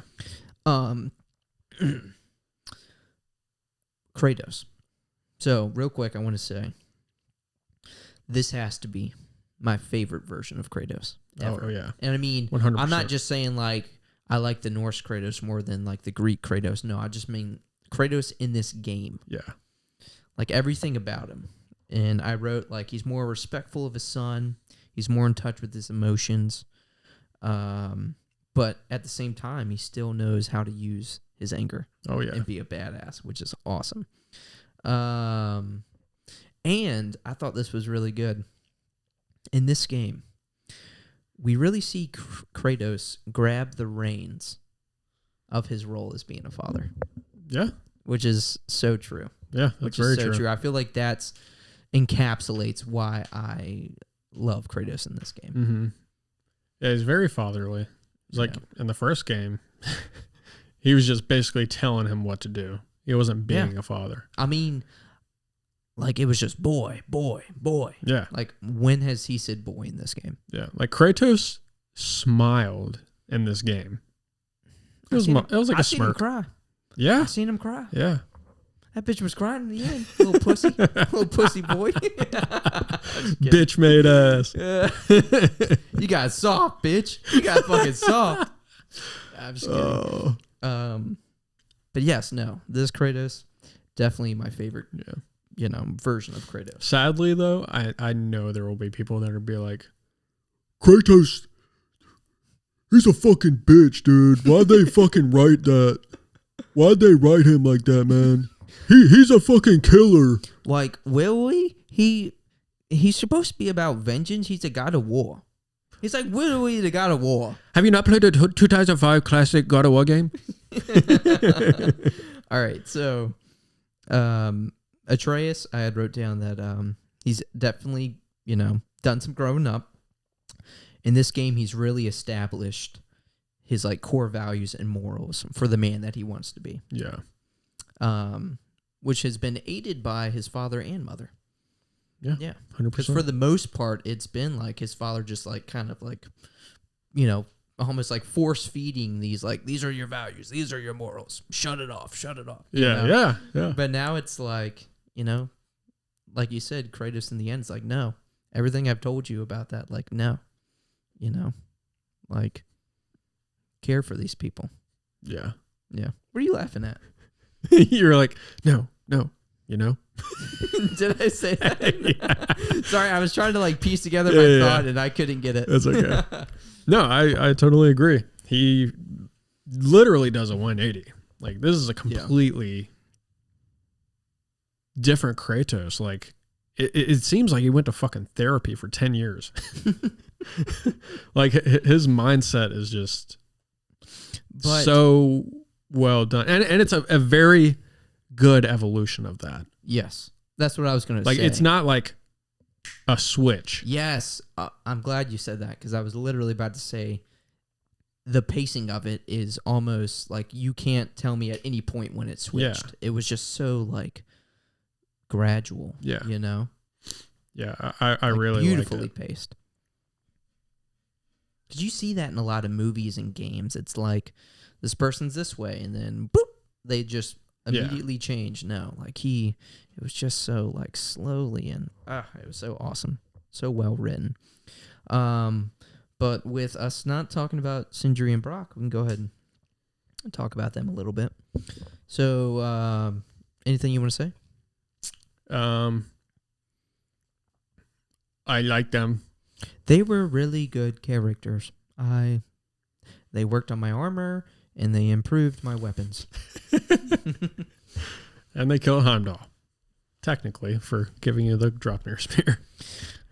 So on Brock, I had wrote such an interesting dynamic between him and his brother's personality, as he is literally the opposite of his brother. Mm-hmm. But he really does have like a charm to him. No, he does. Like it's a very like rough, like sandpaper, gritty charm, but like charm nonetheless. And he used to fuck that other dwarf. Did he? Yeah. Lunda? Yeah. He said that? Yeah. They used to fuck. He literally said that? Well, he didn't say that, but it's like alluded to. Mimir tells a story about it, I believe. Oh, but I feel like that's something Brock would say. Like, yeah, I used to fuck her. That's so true, dude. Oh, are you Brock? I'm not, because I have no soul, not just half a soul. I was telling Ashley about this after I finished the game, but this game hits you in every possible emotion. Like, the humor is great. Yeah. It makes you fucking mad. Yeah. Like, both physically and emotionally. Yeah, like let the Heimdall example. Like, like a fucking boss fight just pisses you off so much. Or that, yeah. Or emotionally, yeah. Heimdall's a fucking piece of shit. Yes. Obviously, it's fucking heartbreaking. We haven't gotten to that point yet. But there is a moment in this game that will break your fucking heart. When we do the characters and we get to this character, do we want to do it then, or? We We can. Okay. Continue. But yeah, I mean, throughout the game, you're fucking happy because this is a masterfully crafted game, you know? Yeah. I don't know. I don't know at what point I fucking didn't like this game. Or Maybe trying to solve a fucking puzzle. Yeah. Yeah. If anything, sometimes. But it's a puzzle, you know? It's supposed to be frustrating. Light those things to open a chest or something. Yeah. I could be like, fuck. I wasn't quick enough. Mm-hmm. But Brock. We're on Brock, right? Yes, Brock. Yeah, so that I like Brock a lot. He is easily one of the... Him and Sindri just evolved so much from 2018. Like, they were just kind of whatever characters. Absolutely. I mean, they still have some story in that game. Yeah. But in this game, you just come to love them. In 2018, I don't think you have like missions with them, correct? Not that I remember. Where in this game, there are a few times where you're playing as Atreus and you have Sindri there with you, or you're playing as Kratos and you have Brock there with you, and they're able to like they talk basically a little bit and fill in some story and some lore, right? But yeah, Brock, again, he had some charm, man. And spoiler alert, his death. Dude, yeah, that was heavy. Again, if he had died in the first game, I'd be like, dang, that sucks. Mm-hmm. But in this game, I was like, fuck, Brock, and broccoli, my boy. It comes out of fucking nowhere. Oh, dude, yeah. We're almost there. Yeah. We're almost there. But first, Sindri. You want to go first on Sindri, or what you think of Sin? Sindri, he's like this dwarf, the cleanly, well-spoken, yes, articulate, very polite, well-meaning. Yeah, kind he's of like that intact version with his emotions. Kind of, yeah. He's like that version. Again, the Brock. Opposite of Brock. Exact opposite. Yeah. Yeah, they're like yin and yang. Yep. There's like no comparison with the two other than they're dwarves. Mm-hmm. That being said, though, Sindri, I got a soft spot for Sindri. Dude, no, I really, especially towards the end of the game, I fucking love Sindri. Yeah. But I don't know. I feel like just that switch, if I was to like, even if I went back to like 2018 God of War, or just restarting this game, I feel like I'm just gonna fucking love Sindri even more. Yeah, because I'm like, I know what's coming, brother. You're a good guy, Yeah, and they give so much power to these two dwarves. Like, they've done so much shit, dude. You've come to find out. Oh my gosh, yes. They crafted Mjolnir. Yeah, and that's why honestly, that's a big driving force to why they're helping you. Yeah, because they feel so guilty. Yeah. They fucking crafted the Leviathan axe. Yeah. They sure did. And I must have forgot, but I was reading today, I didn't know that the Leviathan axe belonged to Faye. I don't remember that either. Yeah, it belongs to Faye. Huh. They crafted it for Faye. Well, I know that she gives you a shield. Well, that's when, because in the or first it's her game, shield. I don't know if when you kind of run into Sindri, that's why it's like, where'd you get that axe from? Because he's thinking you may have like killed Faye or something and just found this axe or whatnot. But that's when Atreus is like, with my mother passing, she gave it to my father, whatever. That's why I wish my fucking memory is better. Dude, me too. There's a 4... This is why I wish I did this from the start of the game, man. Yeah, but I'm just saying, it's been 4 years since I played the first game. 2018 God of War. Yeah. If I were to play that and then go right into this game, there's so much shit that would be that much better. Dude, that's what I'm saying. Yes. My fucking memory is trash. Why did I have to wait? I'm pissed at myself for waiting 5 months to fucking finish this game, man. Gay man? Fuck Pokemon, man. Did you say gay man? This game, man. Oh, okay. Yeah, fuck Pokemon. Fucking rip my fucking skin off. Fuck. All right, so what I said about Sindri, and we kind of, we're getting, did we say anything about his like shifting character? I can't remember if we already mentioned. Not yet. So I said the complete shift in character towards the end of the game, and it sounds terrible, but I said it's awesome because it sucks It for is the awesome. reason. It is awesome, but like the reason sucks. But I said is awesome yet heartbreaking. Yeah. Going from a polite, well-meaning, and emotional dwarf to a callous, bitter, and resentful badass. And that is true. Well Like, worded. at the end, he just truly gives no fucks. And it is, Not a single one. again, to use the same word as when I was talking about Brock, it's like crazy dynamic. Mm-hmm. Because he just like flip-flops. Like he just Now doesn't want to talk that's to anyone. a literal He's 180. very resentful. He is like, there is no like Kratos or Atreus apologizing like, sorry, this wasn't. No, he sees it as, you have taken everything from me. Yeah. When you go back to his house, Atreus is like, I'm sorry. And he's like, is this what sorry looks like? I think I remember hearing him say that. Yeah. Yep. It's fucking heartbreaking, dude. Yeah. It's so sad. And But then, Freyr's kind of cool. hold on. I got a fucking boat. Hey, watch this. Wait for it. Wait for it. Igni. Shit. Igni? Is that the name of the sword? I don't think so. Oh. Gosh, you made me forget what I was going to say. All right, about Sindri. Oh, because today I got like the actual ending of the game. So once you beat the game, once you go to Brock's funeral, right after that, that's when like the credits roll. And that part was heartbreaking too. When like you're giving him like the Viking funeral. Yeah.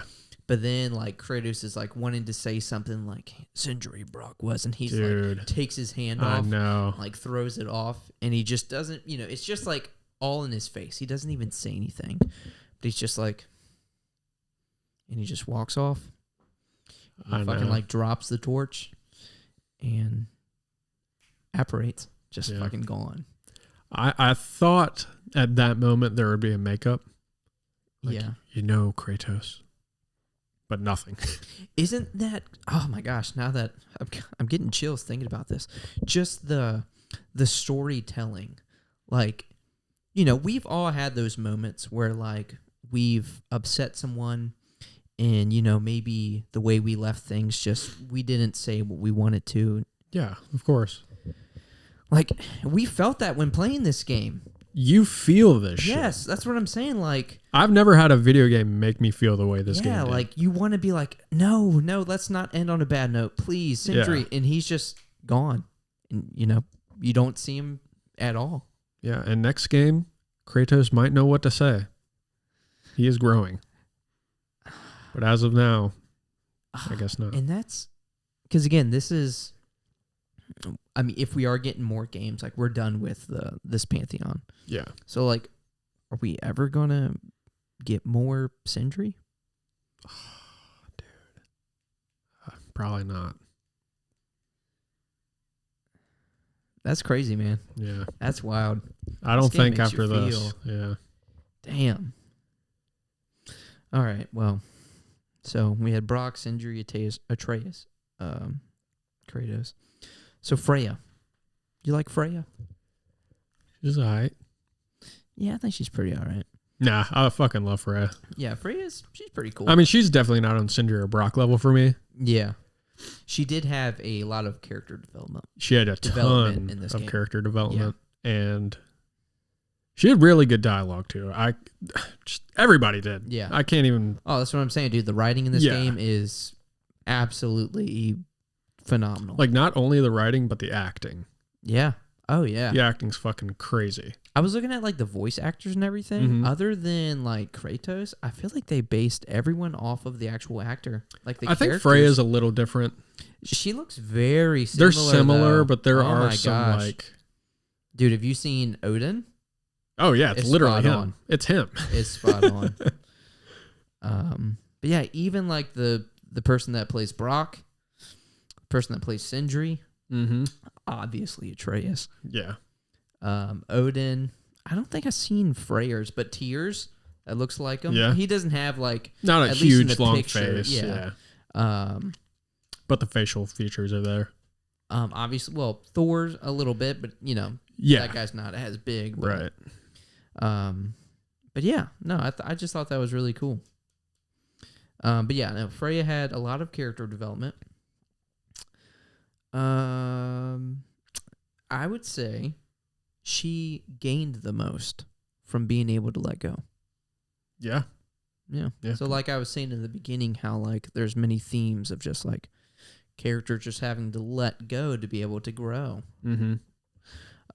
She's a huge plot point in this story. Yeah, I think she had the most to gain from just letting go of this anger and resentment she had towards, Kratos. Yeah,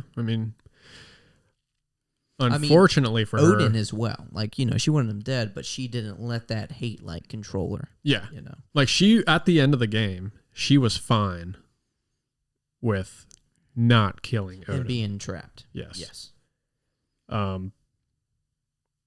But at the beginning of the game, she sees you, she's hunting you because you killed her son, but you only killed her son because Odin's done all this fucked up shit. Yeah. Yeah. And plus, like, Kratos is like, you were my friend, like, of course I killed him. He was trying to kill you, but she was like, no, I would have rather him killed me. Yeah. Because that's my son. Yeah. So. Which I get. I guess she's thinking of it as like that was not your choice to make. Right. Yeah. But he was trying to kill him and Atreus. So what are you going to do? Yeah. It's kind of like the I shouldn't be angry, but God damn it, I'm just angry. It was just an ultimatum. Yeah. And no matter the reason, like if someone was to kill her son, like she's gonna be fucking pissed. Exactly. Yeah. Like you were saying, Freyr. What do you think about Freyr, man?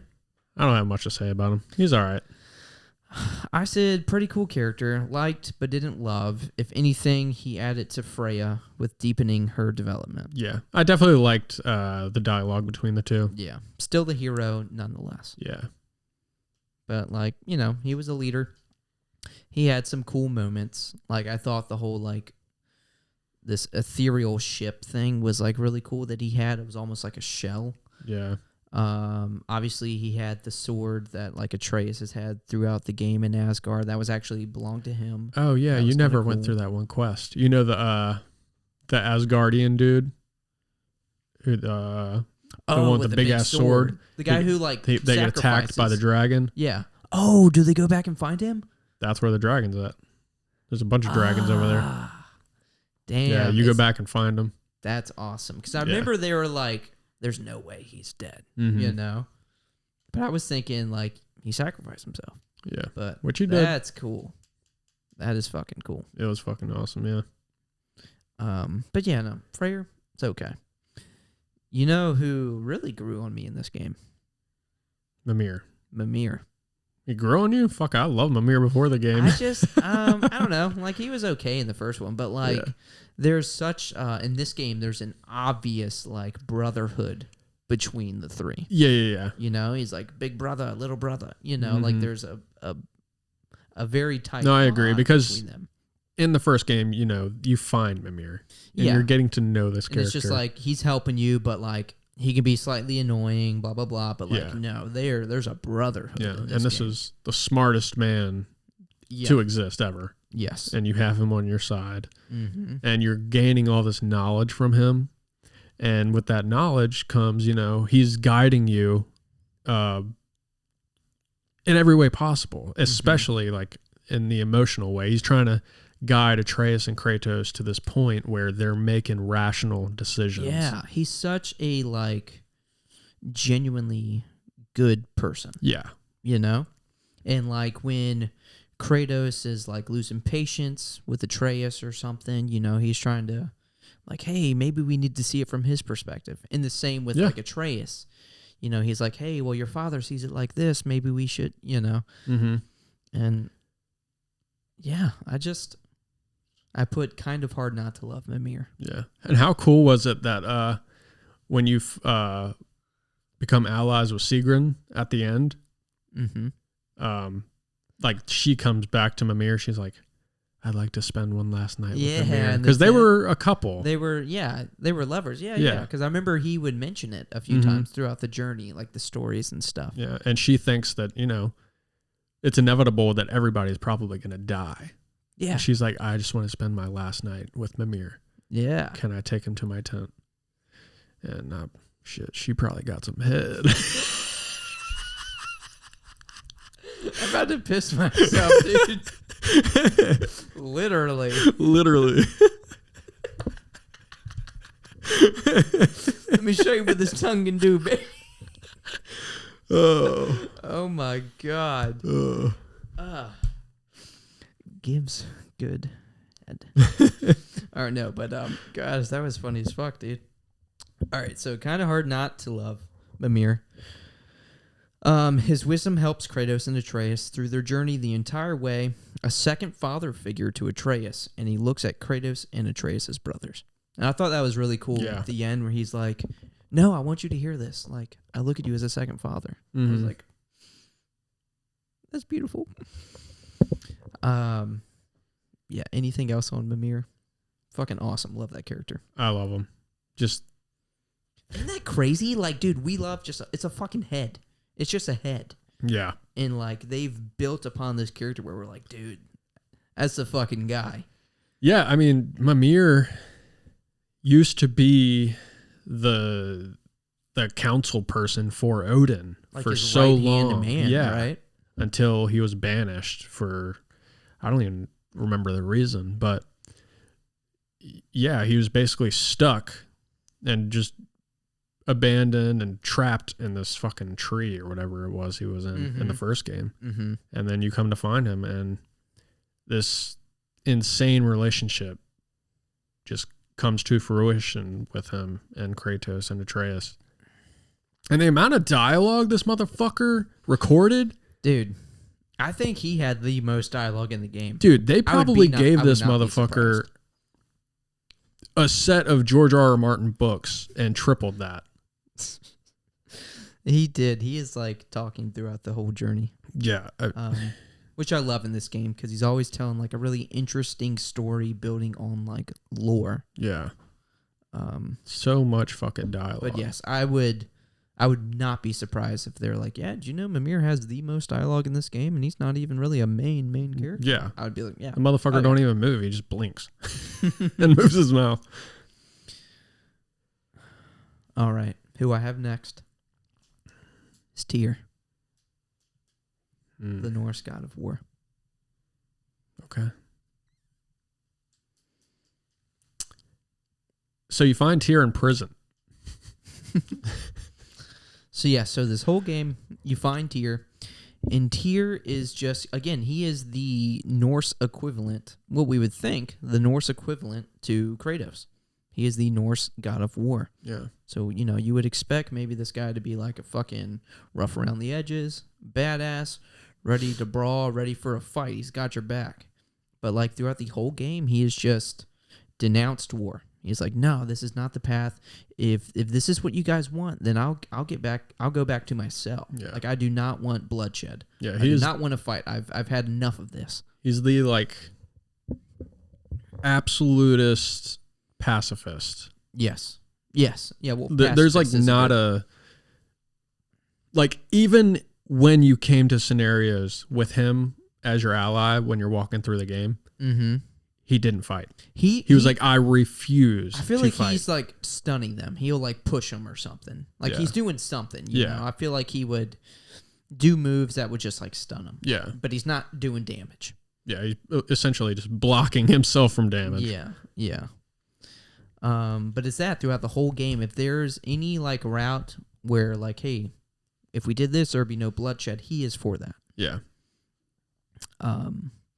But throughout the game, like he's still a someone you trust, and like you respect this guy. He has a lot of wisdom. Yeah. Until what, Chris? So this is towards the end, and this is when Atreus has He's completed the mask. Yeah. So there's I don't know if we've talked about the mask at all. So but there's the whole plot point of this is there's a rift, and Odin wants Atreus to come and complete this mask because he's the only one that he thinks can do it. Mm-hmm. And use the mask to look and see what is within this rift, because that will give us all the answers. Whatever that means. Because for whatever reason, the All-Father, there's still so much he does not know. Yeah. So Thor and Atreus are on this mission to get the last piece, and once they find it, this is when Sif is talking to Thor about he's the problem, he literally killed your sons. Mm-hmm. And that's when Thor is going to fight Atreus. But earlier, Sindri had given Atreus this little thing to use, hey, if you're in trouble, use this, it'll bring you back here. So right before Thor's about to beat his ass, that's when he uses that, and he comes back with the mask. So that's when, all of a sudden, when they're discussing what's the next part of our plan, what are we going to do? I have the mask, I went to Asgard to kind of deceive Odin, even though Odin kind of knew what I was doing, but just to get the mask so we could figure out his plan, so then we could figure out what our plan is, and here we are, what do we do next? Yeah. So that's when, out of pocket, Tyr's you know what, I know I've denounced all this, but if Ragnarok is inevitable, and then I'll fight with you guys one last time. I was so hyped for that. I was like, I know. Finally we get to see and Tyr fight. Brock's wait a second. Yeah. Wait a second. The dumbest person there. Yeah, you have been something's off. You have been denouncing bloodshed and battle for the whole time since you've been here with us. What's going on? Mm-hmm. And this whole time, Tyr's he's let me see the mask. And he's kind of walking away, and he's I have ideas, and we're going to do this. There's a secret entrance into Asgard. And he's kind of suspiciously walking away, and Brock's, following me. He's no, what are you doing? What are you taking that mask for? And he hits the mask away. And then Tyr turns into Odin. He's will you ever shut up? Yeah, will you ever shut up? And just fucking stabs. Hold on, does he stab him first, or does he turn into Odin and then stab? It's at the same time. So it's will you I think ever it's stab, shut up? and then he morphs into Odin. And so he stabs Brock and then morphs into Odin. Yeah, because that's why it's so surprising, because you're why the fuck did Tyr just stab him? And then it's yeah. Oh shit. Yeah. This is Odin. It was Odin. Tyr, throughout the entire game, when you found him from I was going to say the very beginning, but when you find him in his cell, it's Odin. Yeah. The entire time that Tyr is with you and not helping you, denouncing bloodshed and fighting and war, it was Odin the entire time. This is the craziest plot twist I've ever seen in a video game. Yeah. No, this was I did wild. not see that coming. Dude, I immediately texted you. Yeah. And I was because in my mind, I thought Odin was Tyr just in that moment. Maybe something happened, but he was just deceiving. Mm-hmm. And he was just, maybe he did something with Tyr and he was trying to be Tyr. He was pretending to be Tyr. But no, he was pretending and deceiving them as Tyr the entire time. Yeah. The entire game. After that happened, I kind of felt empty. I was there's been no Tyr this whole time. Not because Brock died. I don't give a fuck about that, but... No, I'm kidding. We do. I'm just kidding. But yeah, I was just Tyr's not in this fucking game, dude. Yeah. I was what are you doing? It was crazy. Yeah, that was pretty mind blowing. Yeah, and I have an Easter egg. Let's see what you got. So, how did you have subtitles on playing the game? Always, yeah. Yeah, okay, I did too. So when he does stab him, he's will you ever shut up? And he stabs him. But as soon as he stabs him, it shows Tyr stabbing, but it has Odin with will you ever shut up on there, which you may not have caught because, it's a super fast transition. It was literally the moment you're about to find out anyways. Yeah, exactly. I was just saying to lead up to this, but in the subtitles, if you go back to the end of the game after, post game, and you find Tyr, because you do find Tyr post game. Mm-hmm. If you look at his name, there's a little accent in the subtitles. If you go back to Odin as Tyr, there's no accent. Accent? What do you mean? Yeah, like Tyr, there's an accent over the Y as Tyr. Oh, okay. But there was no accent the whole time with Tyr. Really? Yeah. You think And that was done purposefully? Yeah. 100%. Damn. And there's like some little like journal entries that kind of allude to him being Odin. How? But it's subtle. It's so subtle that you wouldn't even know until you is it like something along the lines of, we found Tyr, but he seems a little off, something like that? Yeah, it's something seems off about this. Not quite like that. It's more in like almost like Odin's writing it or something like that. Oh. Just very much in like an Odin-esque way. Yeah. You'd have to look it up to really know. But yeah, there's some like subtle hints Yeah, hints. at Tyr being Odin that you won't pick up on until you, Right. look for it. I wonder if I don't think anyone was like, that's Odin, Yeah. even if they did pick up on those hints. Yeah. We talked about Thrud. You really liked Thrud. I thought she was cool. Yeah, I thought she was pretty cool. So I wrote down Thrud becomes friends with Atreus, which is, and here I go using dynamic again, which is an interesting dynamic because we know Odin is the enemy, and I talked on this a little bit, but she is his granddaughter, and we see how she lives and how Asgardians live, and they all have their own goals and problems versus being the typical villain. So when Atreus was like hinting at, he's like, what do you do when you like a girl? You remember that? Was he talking with Thrud? No, he was talking to somebody else. I can't remember. Probably Mimir. He was probably talking to Mimir. Mm-hmm. But he was just talking about like a love interest of his. Mm-hmm. I was like, I wonder if this is Agrabota or Thrud. Right. Which I think in the lore, Agrabota is his wife.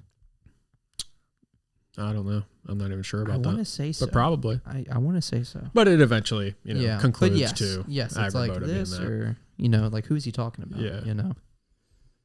But yeah, I mean, you got Thor's daughter and Kratos' son venturing off together. Mm-hmm. And they're bonding and forming this friendship. And then the tides turn. And then Thrud is like, you piece of shit. Mm-hmm. I should never have befriended you. Yeah. All of this. Because like Odin's filling their heads with stuff, Yeah. You have Odin filling Thor's head and then Thor filling her head with these, you know. And Odin's a fucking Deception. mastermind. Yeah. He is the master of deception. As we see with Tyr. Yeah. But there's another Easter egg with that. I don't know if you've seen at the end of the game. She's like, I think it might be in another realm. But you see Thrud at one point. She's like sitting, or like she's like kneeling down. And Mjolnir's right there. And she like picks it up. And she now can possess Mjolnir. And she just... Oh, really? Yeah. Damn, I missed that one. Yep. Yeah, that's pretty cool. Is that something you have to like wait around for, or like go around a corner and see?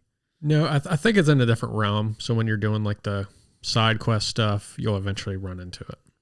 Oh, really? Mm-hmm. Oh, you know what?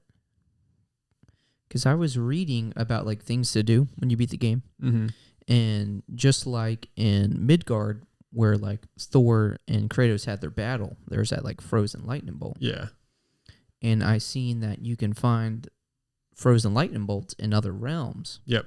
And at that point, they're like, we're not going to spoil why, but go here, and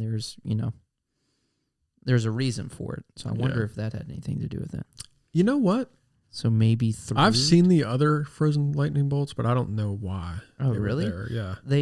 What I was reading made it seem like if you go to it, you will find out the origin of why this lightning bolt's there. Perhaps so. And I may have come across it, but I forgot, shit memory, but maybe they're there. Yeah. But that's interesting. That's really cool. Mm-hmm. Thor. Odin's son. Thor Odin's son. So Thor, Odin's son, pretty much right-hand man for getting shit done. Yep. Workhorse. Very awesome take on Thor. Oh, yeah.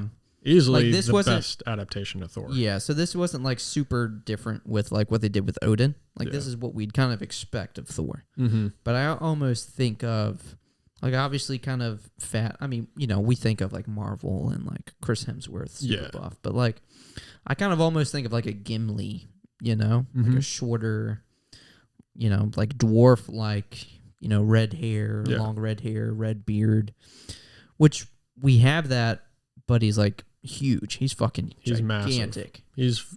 Kratos is said to be like what, 7-8 foot tall? Yeah, he's like 7 foot or something. Thor has to be like fucking 10 foot tall, dude. He's huge. He's massive. Yeah. But really cool take on Thor. And like I said earlier, again, it's kind of hard to see him as a bad guy when we see the problems he faces, and how he just wants to be a good father, and a good husband. Yeah, and you see a lot of evolution with Thor and his family.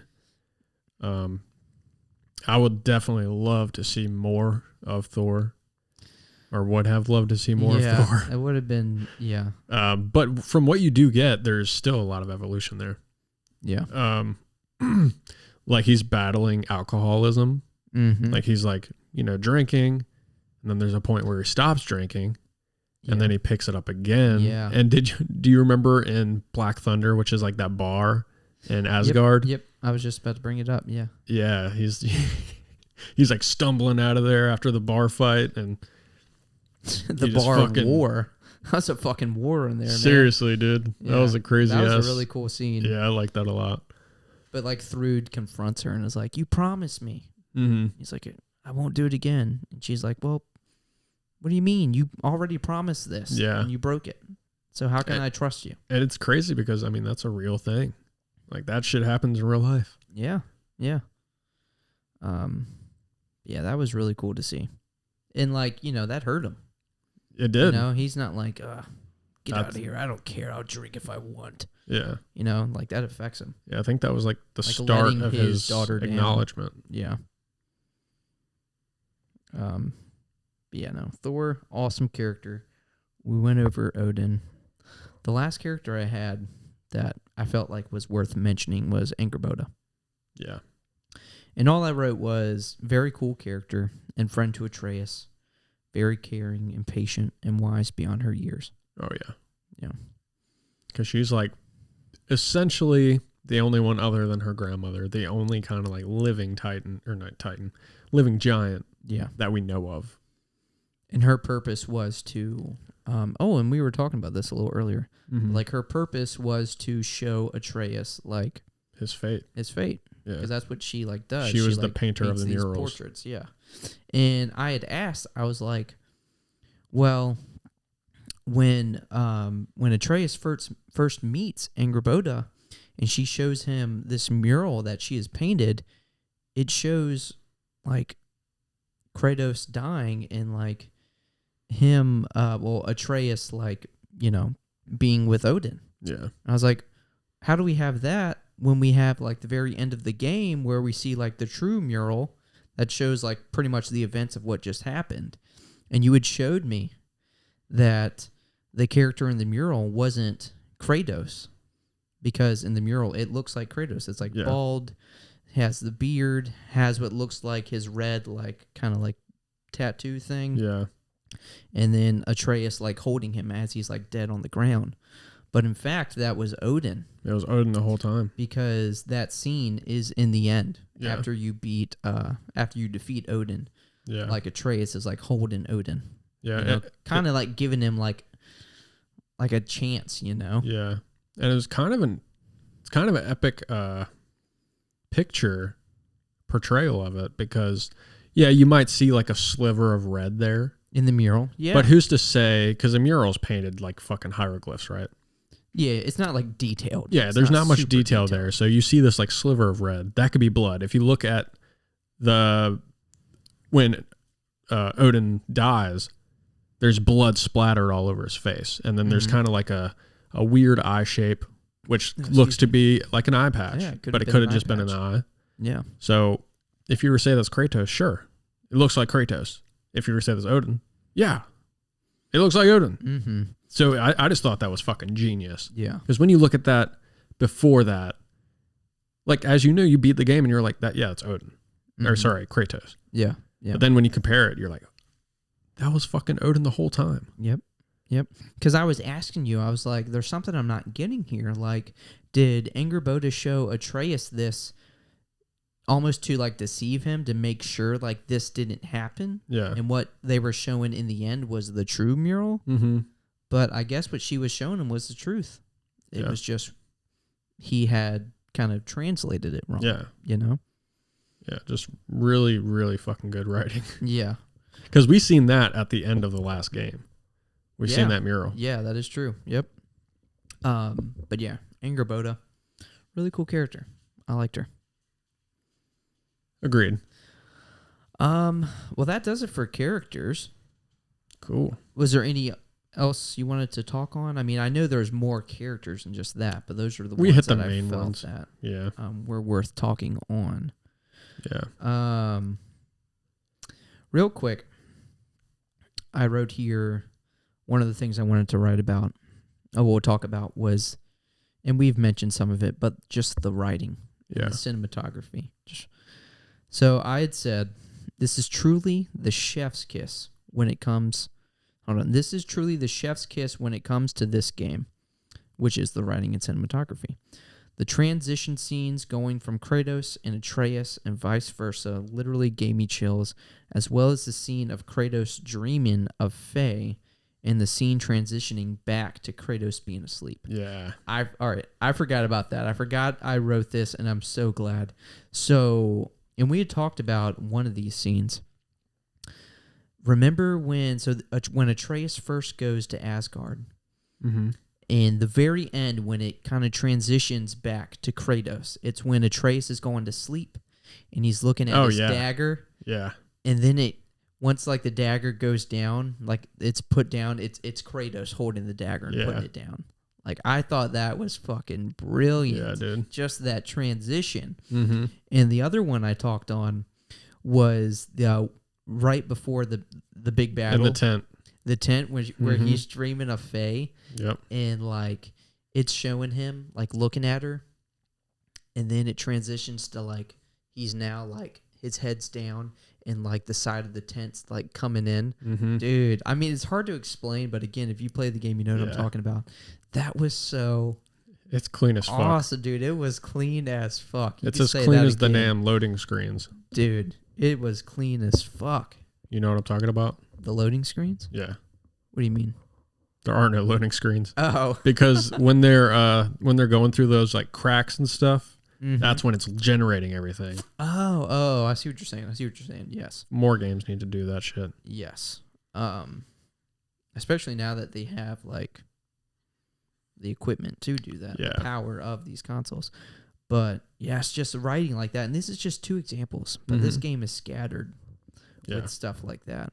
And another thing I wrote was the vulnerability of Kratos in this game is tear-jerking. Yeah. Seeing the love he has for his son, you can truly feel it. And I want to say that with all characters. Yeah. I mean, I know I just said that, like, I can't remember if I said it on here or before the podcast, but like with Freyr and his sacrifice, like I didn't really feel it.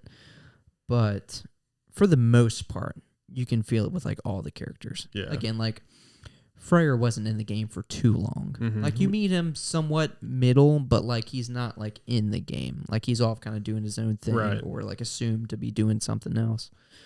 But like they nailed it, man, with like emotion. Yeah. I'm just sad that it's over. Yeah. I'll never get to experience that again the way I have. I know. Honestly, you should be envious of me. Like getting to play through it and like getting to do everything. Like you've done everything. I beat the game and felt these things and still haven't done everything. I know. So when I get to play it again, I get to experience it all and like experience it all.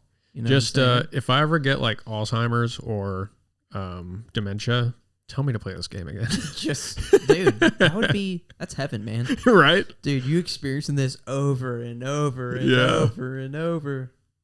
And ogre and ogre and ogre. It's all ogre now. It's never ogre. All right, so I see you wrote down graphics. We can do this one real quick. This is the best fucking game. Best looking game. It's the best I've ever looking game played. of all time. It's the best 100%. looking game I've ever played. Yeah. And there have been I've had no like performance issues. Same. Which again, we're playing on the PS5, but like no stuttering, Mm-hmm. no performance issues. This game looks And I didn't even play in Fidelity. incredible. Oh, I played. Is there like the performance mode? I'm Was pretty there sure 2 modes? there was 2 modes. Because But I always played just do performance. right. But I didn't. I played. Is it Fidelity the other one? Oh, you did like the whatever the better looking. Yeah, I did the high better looking one, but I quality. never had an issue. So Oh, you know. yeah. But I was also playing on a 1080p. Or sorry, yeah. No, I was playing on my 2K screen. Oh, okay. So with that being said, even on performance mode, like it's still like this is like No, the prettiest game I've ever played. the perfect This is beautiful, man. optimization. Yes. Like there's no flaws. Not a single one. Mhm. I didn't even see a single glitch, I don't think. Santa Monica, baby. Seriously. Best studio ever. Dude, well, honestly, I would just say fucking Sony. Yeah. Like, their fucking lineup. Like, Yeah. it's the same with, like, the Uncharted, The Last of Us games. They're just, Yeah. like, so fucking well optimized When you get a chance. for this console. Yeah, when you get a chance, you need to watch like some of the Cory Barlog interviews. Not interviews, but like he's got a couple Is of that, like, the God of War lead?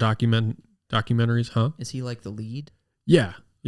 He's directed like nearly all of the games. Oh, But he was shit. like, I think he was out for like Ascension and maybe 3 too. Oh, so Santa Monica, they've done all the God of War? Mm-hmm. Yeah. Oh, I didn't Yeah, know that. I yeah, didn't that was know like their big hit. Oh, I did not know. Yeah. I just remember seeing their name for like the 2018 God of War. I didn't know they've done Okay. everything. Yeah. They're responsible for all of them. Shit. But yeah, this game, like I feel bad for Corey, but he literally dumps everything into these games. Oh, does he talk about just everything he has to sacrifice? Yeah. He's like he's got kids now and shit. He's like, I'm doing this for the sake of my family,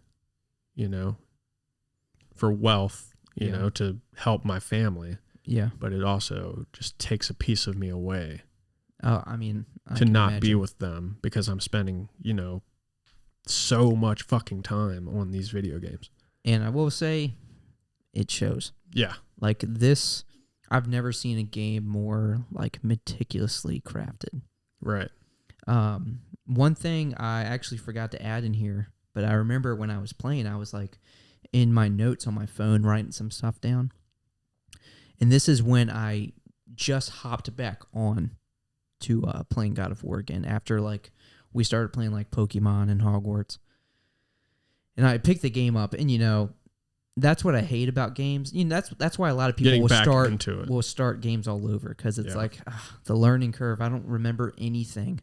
I don't know if it's just because of the team and what they did, but I swear to God, when I picked this game back up, it felt like, because I was with Freya at the time, and it was there was like a puzzle.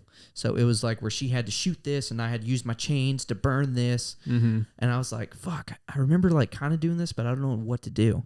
And just like immediately Freya's like, I think we have to do this, and then you do Right. this. I was like, are you shitting me? Like, this was the easiest game to pick back up. I swear to God, they like did the shit I on ran into that purpose, same man. exact thing. Dude, Because yeah, I put it just, down for a while after boom, Pokemon came out. immediately. They're like, oh, well, I think we have to do this. Yeah. I was like, God damn, they fucking covered all their bases with this game. Mm-hmm. So again, with that being said, like, I hate that, he had to do that, but like, I at least see it, Yeah. and I hope everyone that has played this game sees like the love and just how meticulous they were with creating and crafting this masterpiece. Yeah. I would love to see like a count of how many actual hours went into this game. Like if you're saying you spent the last 4 years making this video game. Yeah. Just you. How many hours did you alone put into that video game? And now add up every single other employee at Santa Monica. That's thousands and thousands and thousands of hours just put into this game. I wish a lot of developers and companies would like take some notes. Like, we don't want, I mean, I'm kind of speaking for all gamers here, so it's not true of everyone, but we don't want the rushed, give me a new Assassin's Creed every year game. Right. We don't want Ubisoft. We don't want the Ubisoft formula. Dude, take years to give us shit like this, to give us God tier, literal God tier material like this to play. Agreed. You know? Like, this is worth the wait. Like, this is the sole reason I bought a fucking PlayStation 5. I know, and that's still crazy, man. It was fate, dude. There's a fucking mural drawn out there by Angraboda that has you buying the fucking PS5 on the release day of God of War. And to visit the Norns. I only think there's like a couple things we may have left out of the story. So, there's like a couple key points you want to write in there. What do you think? What have we not said about the story? Guess we can kind of talk about the Brock and Sindri fiasco, because we didn't piece it all together. We just kind of talked in bits, you know. Hold on, about the Brock dying? Yeah. Oh, I thought we had said that like Tyr was disguised as Odin, killed him. What did we not cover about it? I guess that's what I'm asking. Okay, so we know that Tyr, disguised as Odin, kills Brock, stabs him. Yes. But Sindri catches Brock. Dude, that shit was so bad.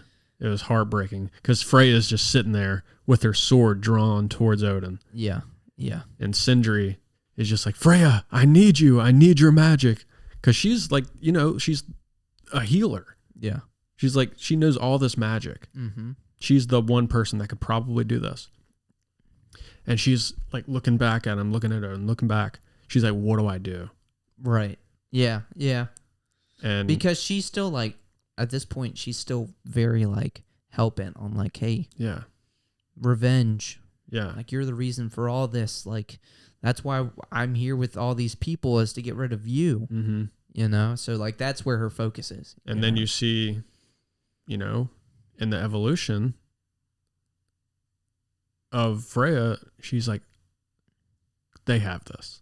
I'm going to go help Brock. Mm-hmm. So she does. Yeah. And unfortunately, you know, nothing can be done. Yeah. Brock dies. And that's, again, where Sindri's just like this happened because of y'all. Yeah. You know, like. And Sindri is the most rational person. Yeah. In that whole squad. Because he's like literally like he has nothing. Like that was pretty much all he had was his he didn't brother, want you this. know? He didn't want any of this. He was just like, if I have to, sure. You know, I will do this for you. I love you. You guys are family. Yeah. Yeah. And then they take the one fucking thing away from him that he has, and that is Brock. Well, I mean, think about it. Like, so obviously Odin's reign, you know, it's been going on for a long time. Yeah. It's been, you know, during the whole life of Brock and Sindri. And I guess they've been doing pretty fine with it, you know? So this ultimately affects Kratos and Atreus much more. Right. You know? So, like, he is now losing everything because of them. Like you said, he didn't want it. Like, they were kind of doing okay, you know, before any of this happened. Yeah. You know? I don't know if I was going somewhere with that, but yeah, you just see the heartbreak in Sindri. Yeah. And then after that, you know, when Ragnarok happens, he actually shows up out of nowhere, and you don't expect it. And he's not happy about it. Well, hold on, are you talking about during the battle? Yeah. Yeah, well, he was the one, at least for, I don't know if it's different. I don't think it's different. But he was in charge with getting the aid of the dwarves. So he was right. He was supposed to come in through, that realm gate. That's right. With the dwarves, but it was just him. Mm-hmm. And he was like, no more dwarf blood will be spilled. Yeah. Pretty much because of this, because of you guys. And he closes it, right? He may have, but either way, no one was coming with him. Right. It was just him. So he was like, pretty much, I'm just going to help you guys one last time. So he had whatever that invention was, or whatever he had to like kind of break the weakness in the wall. Yeah. But yeah, no, he was pretty much just like going to help him one last time and just fucking be done with him forever. Yep. Next time he shows up is at the very end, where Brock's again, funeral. like, that's I guess is the very. Sorry, yeah, you're getting to the point where I've been wanting to get to. Yeah. Okay. So again, when you defeat Odin, Atreus is like, it seems like he's just trying to give him one last chance, In my garbage tier memory, I can't remember like what they were saying to each other. But I know Atreus asked him He's a like, question. you have to stop. Oh, you have to stop this. He's pretty much like, you have to stop this like pursuit of like the mask and just all like the turmoil it's causing. You have to stop. And Odin's like, I will never stop. Yeah. He's just, that was his life. And Mimir says this throughout the game, like his life obsession was finding this mask. Yeah. And finding these answers. He built Asgard around this fucking rift. Yeah. He built a fortress around it. So truly his life obsession. So he's like, I'm not going to stop. And he's like, why did you have to say that? Yeah. So he uses that spell to like fucking take his soul and put it into the, I'm just going to call it a marble. It's like a giant. It is a marble. Yeah. A marble where he's been like housing the souls for these giants because that's where they've been hiding to hide from Odin. Mm-hmm. And they're like, I think Kratos then is like, what do you want to do? I told you I wouldn't. I forget what Kratos says. He says something along the lines of, I don't have the right to take this from you. And he gives it to Freya. Yeah. Yes. Because Freya was pretty much tries to give throughout the game wanting like, hey, Odin's mine. Yeah, kind of thing. So like Kratos was then given that opportunity. And she was kind of just like okay with how things ended. His soul being entrapped. She was like, okay, whatever. That's, done deal. Yeah, yeah. And here comes Sindri. He snatches that shit out of the hand. So Sindri, he fucking appears, snatches that shit, and so quickly just smashes it with his hammer. Do you remember what he says in the end? It could have been something simple like, and that's that. And just fucking disappears. Yeah. It was something kind of badass. Yeah. I can't remember exactly what it is. But I mean, it was awesome. He's just like, boom, in there, snatch, out of there. Sindri kills Odin. Dude. Thousands and thousands of years of reigning. Oh, and he just kills him. Oh, man. That's fucking vengeance right there, dude. Yeah. Seriously. I mean, I'm glad you got that satisfaction. Yeah.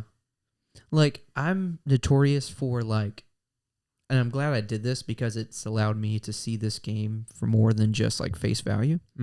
Because I'm sure there's a lot of themes and just hidden stuff in here that, like, just goes right past me. Oh, yeah. But I wonder if, like, there's something there. Like, Sindri is kind of now, like, lost in this anger and is seeking vengeance, and he got it. But as we see with Brock's funeral, like that wasn't the end. Like he's still very bitter and calloused. And again, this is how like Kratos was for decades and years, Mm-hmm. So it's like we're seeing the same cycle. And it sucks. It's easier said than done for like Sindri. You just gotta let go. But like we see what happens when you don't. That is true. Yeah. Poor Sindri, man.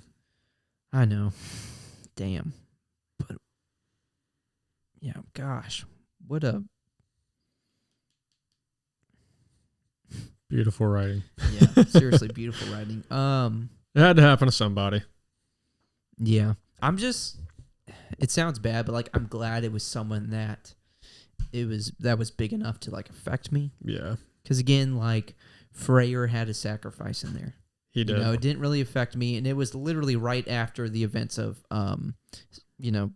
Sindri killing Odin, pretty much. Because that's when, what's his name, Surtur, Ragnarok, he smashes through, and because again, like that's what Ragnarok was supposed to be, was Asgard is destroyed, but all the other realms are spared. Yeah. So that's what he was doing. Freyr was then going to, I think he was supposed to go and try and talk to Surtur out of it. Yeah. But I guess not. So Surtur was destroying Asgard. So that's when Freyr's kind of like blocking this blade, holding them, and Angrboda and Fenrir then create that rift for them to escape through. Yeah. And for them to be able to do that, Freyr would have to continuously hold off Surtur. So he does have a sacrifice in there. But again, it didn't really affect me too much. Yeah, no, I agree. I thought it was, heroic, but we just didn't have that connection to Freyr. Like, honestly, if that was Sindri, that would have been a very good goodbye. If it was Sindri? Yeah. Like if, Sindri has lost everything. Oh, man, so that would have been and that would have been heartbreaking. Crazy. Yeah. Because we love Sindri, just as we loved Brock. Yeah. So I think that would have been much more heartfelt. But I'm glad they kept Sindri just for that, that turmoil. Yeah. Well, it may have been you've already taken everything from me, like you're not getting me. Yeah. And that's how he was at Ragnarok. He was like, I did this, I'm fucking out of here. Yeah. Well, it was probably more so like, I'm doing this, but I'm doing this for them. Yeah. Not y'all. Mm-hmm. I'm doing this for my good. Yeah. But like you said, I'm glad that with Brock, it was something that we cared about, because if it was just Freyr, then it would have been like, but like having the, Brock die, that was heavy. Yeah. Let's see. At least in my notes, that's everything. Again, I know we had said some stuff about saving the story for the end, but we did go over a lot. We pretty much went over the whole story. We went over a lot of stuff. We could just talk about Ragnarok if you want. Ragnarok? Yeah, just like the battle. Oh, I thought there was something you wanted to tell me about that. There was. So actually, all right. Let me introduce you this first. Okay. So you remember when you're in, what the fuck, Ironwood? Is that what it was? With Angrboda? Yeah. Yes. And you see her grandma, and then Isla or something? Yeah. And then you get this, the giant marble, and then you see the snake. You remember that? Oh, you remember the snake? I think I know where you're going with this. And Atreus puts the soul in the snake. Yeah. And the snake escapes and is gone. Mm-hmm. Okay, well, get this. Are you talking about the giant serpent? Yeah. Is that what you're going to go into? Yeah. Because Mimir does talk about it a little bit. Does he? I want to say, all right, so I don't remember exactly what he said. This is just kind of what I've put together. Well, I remember at the very end, when you're kind of able to just go on and do, the side stuff or anything else you want to, tie up. Mm-hmm. The frozen lake, they were saying something about it's still looking like remnants of that. What's the serpent's name? Jormungandr. Jormungandr. It still looks like there's like evidence of Jormungandr like around or something. And they were saying something about like, I think the fight between Thor and Kratos, where it like disappeared or something, or it was able to like escape into a rift where it distorted like the time or something. It was something about the time, because remember during that great battle, they were like, "There's Jormungandr," but they made note of him looking different. Mm-hmm. But I can't remember everything he said, but he does mention like something about time and being distorted and like it being a different Jormungandr, and maybe Atreus was able to talk to Jormungandr somewhere, and Yeah.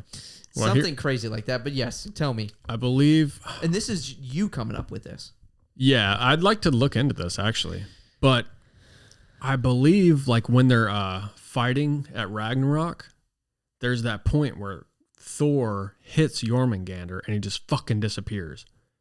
So what I think happened is he sends Jormungandr to the past, and then that's the Jormungandr we see in 2018 God of War that gets awakened by Kratos and Atreus. Oh man, that's kind of hard to wrap my head around. It is. But with God of War, there's so much time shifting. Yeah. If you've played the previous games, like the Sisters of Fate, and now you got the Norns, the other, the Norse fate gods, and all this shit, it's very convoluted, but it kind of ties in if you kind of follow the timeline. But yeah, I believe that giant that he put into that snake was Jormungandr. I mean, I could be wrong, but that's just kind of what it seems. So the giant he put into that snake was Jormungandr. Mm-hmm. So in the one that Thor was fighting, that was that same snake? Yeah. Now, I don't know how the timeline but it looks levels different out.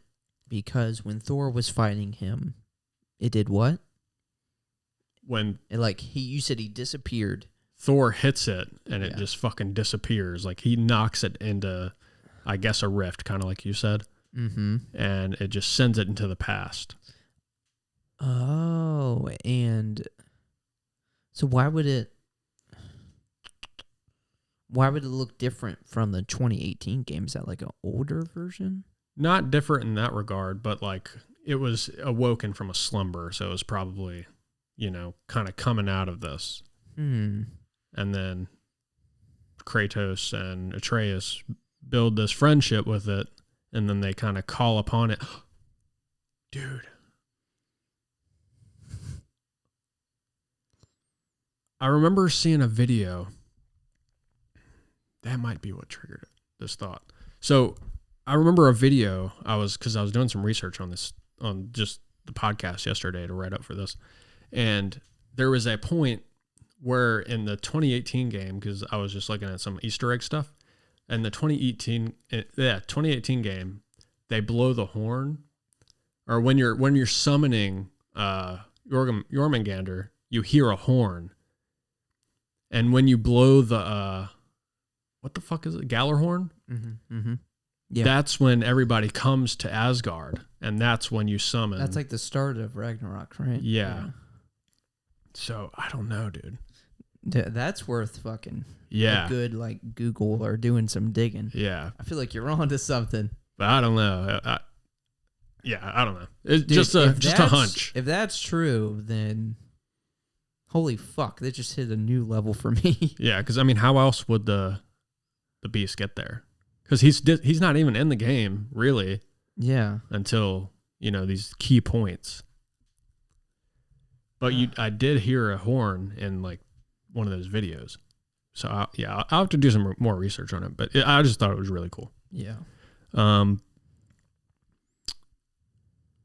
yeah, I guess Freyr, he kind of calls on his sword. Mm-hmm. Goes up over the wall. Then he sacrifices himself. What other kind of cool points in... Just in that battle? Yeah. I mean, just the visuals itself are fucking awesome. And then you have Ragnarok himself, Surtur, just fucking destroying shit. Well, hold on. I can't remember what happened, but, during the beginning of the battle, there's that, dragon that will periodically attack. There was a really cool way that dragon died. Oh, really? I can't remember what happened, but yeah, that dragon fucking... I think it was Fenrir that killed that dragon. Oh, really? Oh, yeah, that's awesome. The dragon comes down, but then Fenrir stomps on it, rips his I may have ripped his head off or something. Damn, something that's cool dope. like that. But yeah, no, that battle was really sick because right when you start it, you know, like all these It's just chaos. different like races, they all have like almost like their mission. Like you go do this, you go do this. We're gonna breach the wall. You take these people to safety. So right when you get there, there's just battling every little fucking square inch of the screen. It's just like a fight going on. Yeah. I mean, it's like a fucking war. It is, you know. Yeah, they did a really good job with that. Yeah. So it felt like holy fuck, I have to get to this point. You're just going through, killing all these Aesir, fucking attacking you and shit, and it's just so fucking epic to see all these like species and races fighting together as one finally. Yeah. Yes. Absolutely. Because they've hated each other for fucking thousands of years. So put like the feud aside, you know. Yeah. This is all for like our better good kind of thing. Yeah. End of the world. It's fucking Ragnarok. Yeah. You know what? I feel like I'm gonna be mad by the end of this because I know there's gonna be something we forgot. Oh yeah. Something that I've like wanted to say or meant to bring up that we forgot because this game is huge. Very vast. Let's see. I'll look over everything one more time. Oh, and one of the side quests after the game's done. So you know Surtur. Surtur? Yeah. Well, if you go to an area with ice, because Surtur's fire, Sinmara, his wife, is ice. Yeah. Well, that's like his heart, right? Because he has her heart. They have each other's heart. Each other's heart. Yeah. It's ice. So they can never be together, but they have a piece of each other. I thought that was really cool. That was really cool, yeah. But he, you know, he's like, no, I'm not going to tell you where she's at, but I'll help you. I think I got what you need. She'll be okay. I'll help. So he sacrifices himself.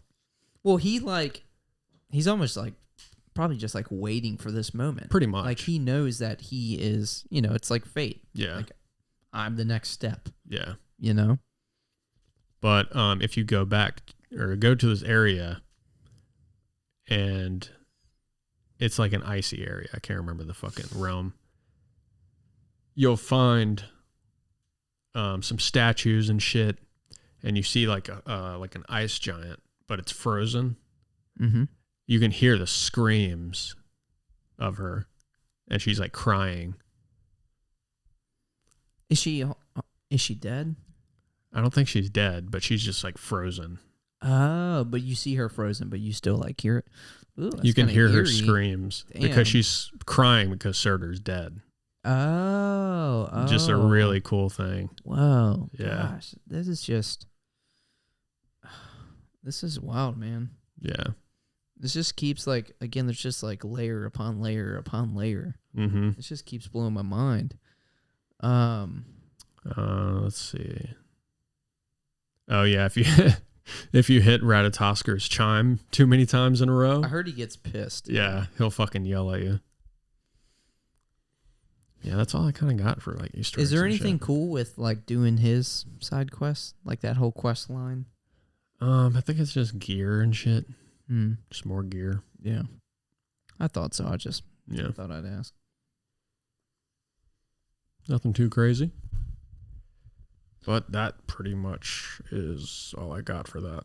So we got some questions. Yeah, we got some questions. So that pretty much covers, the God of War, like the review aspect. We'll ask some questions and then we'll give it a review. Is that fair? I don't know if we mentioned, but yes, Atreus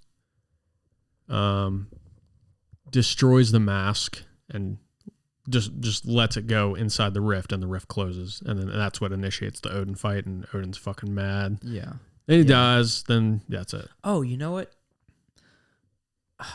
We can't end this without like at least speaking more on like the end of the game. Not the Brock funeral, but like when you're walking up and you see that last mural. Yeah. Oh, of course. No, we're going to mention that. And this is when so you see, again, this is where I was kind of confused. Like this mural is like hidden, but like it shows you like, I guess, the true fate, like what actually happened throughout the game. And that's when Atreus is like, Father, I need to talk to you. There's something like I've been wanting to talk to you about. And it's about like the marbles and like seeking the giants. And he was like, I don't want to do this without you. Oh, yeah. But I have to. And he was... Kratos was like, are you scared? He was like, yeah. And he was like, then that's why you have to do it alone. Dude, it was fucking awesome. Yeah. Gosh. Dude, I seriously can't say enough about the writing, man. Yeah. Dude, I can't say enough. So like it shows this perspective of like it's kind of close, close up on like Kratos where it's like part of his shoulder, his back. You can see that he's like obviously looking at Atreus because Atreus then walks off to like talk with Angrboda. And I don't know. It's just like you can't. It's like has them like almost muted. Like he's too far to where he can't see, but he can see that they're like talking with each other, and it looks like it's like they're enjoying the conversation together. Yeah. And I don't know. It's like really heartfelt. Like he's like maybe that's like the moment where Kratos like truly like let go. Mm-hmm. Like he's like, I gotta let my boy. Like he has his fate, like his own goals, what he wants to do. I have to allow him to grow. I must let go. So then Atreus like leaves, Angrboda walks off, and Kratos closes the mural, but there is another side of it. Yeah, maybe he you can kind of walks explain that past one it. to me. Yeah, he walks past. So but Kratos walks past this mural that he just closes, and he's just kind of looking around. And he sees that there's another side of this mural. So, as a curious person would do, they would open it. And he does. And what Kratos sees is him in the center of this mural. And all of these people he's come to love, praising him, as a hero for the first time. Yeah. He would naturally be in photos of him as this cruel, fucked up, God-slaying piece of shit. Monster. Yeah, he's always been depicted as a monster. Yeah. And now for the first time, he feels praise. And they're like... for a good reason. Because that's when Freya walks up, and she's like, what did you see? And I think he said something along the lines of like, something I didn't think possible. Yeah. Which is crazy. That gives me chills. You explaining that? Oh my gosh, dude. This game, man. I love this game. This game, and this is going to sound dramatic, but this game will fucking change your life, dude. Seriously. I feel like this is the game where you feel inspired to be like a better man, a better father or something, dude. There's some life lessons in this game. There are. Holy fuck. 100%. But we spoke on Brock's funeral, right? We did. Yeah. So he had like a Viking funeral.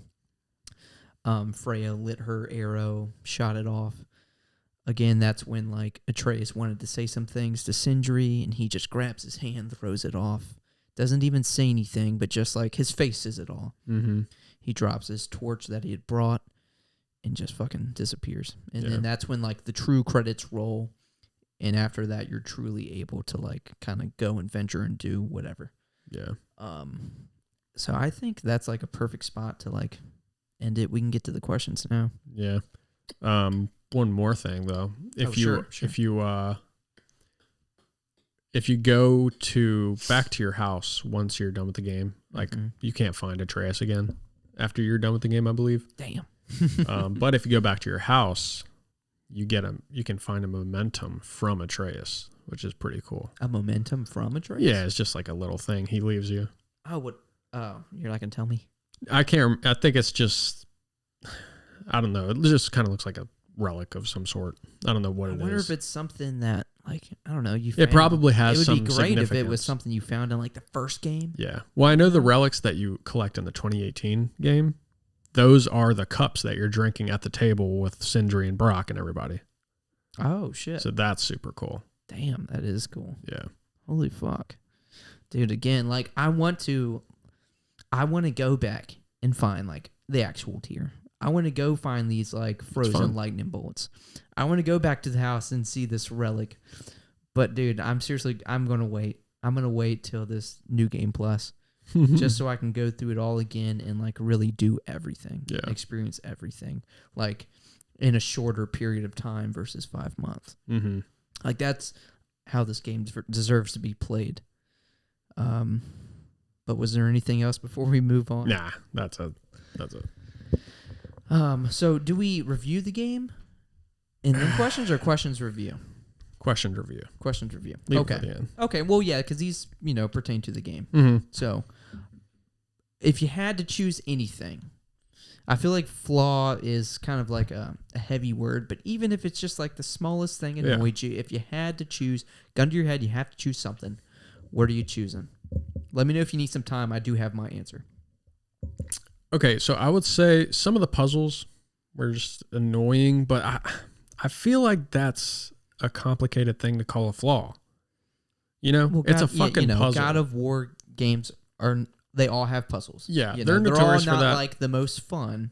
But I feel like a puzzle can be solved way differently depending on how your brain works. Yeah. Like you could solve this puzzle way faster than I could solve this puzzle. Yeah. And it all depends on how you're going about it. Yeah. So I can't really call that a flaw, perhaps. Like some of the enemies pissed me off. Like the the fucking like Wolfman people that would come with like the fucking scythes. Mm-hmm. And they would just stab you and just yeah. Those fuckers pissed me off, dude. I will say, but still not a flaw. It seemed like sometimes when some enemies hit me, like there was no staggering them. Like I'm hitting you with a fucking axe and you're still mid swing and you're able to finish your swing while I'm fucking like. That did happen a lot. Get out of here, man. But again, you can upgrade not, stuff. Yeah, that's not to do more resistant or take away some resistance with the. That's stagger. Not a complaint. That's just me kind of like jumping on with you. Mm-hmm. Tell me yours. Yeah. All right, so very, very small. Very small. And, I want to preface by saying, like, I think the voice acting for this game, as you know, has been incredible, phenomenal, like, perfect. It's been perfect. I just have... And this is just my personal opinion. So Okay. it is perfect. I'm not saying this is a flaw. This is just my opinion. So, Odin in the end. Like, with the mask being broken, it being sucked into, like, the vortex gone. Like, he was pissed. Mm-hmm. But this is, like, the only thing you truly care about. Like, your life's work, your life obsession. He didn't seem pissed enough to me. Now that you put it that way. Like, he just did not. He was like, how could you do this? You were the one. Like, no, dude. That's when you fucking go into Kratos Spartan rage mode. Thor's threatening, Heimdall's threatening your kid, going to kill your kid. Like, that's when you go into that rage. Yeah. Because this is your fucking life's obsession. Yeah. He just seemed like, I don't know. I just didn't get that. Yeah. And again, phenomenal voice acting, phenomenal actor. But No, I I just agree. wish there was a little bit more Yeah. just passion in your anger towards the end. To add on to that, I feel like Odin should have just been so much more of a threat. Like, he should have been able to, like, summon, like, huge-ass fucking monster. Like, this is the Allfather. Like, this is the strongest being in Norse mythology. He should have done some fucking crazy shit.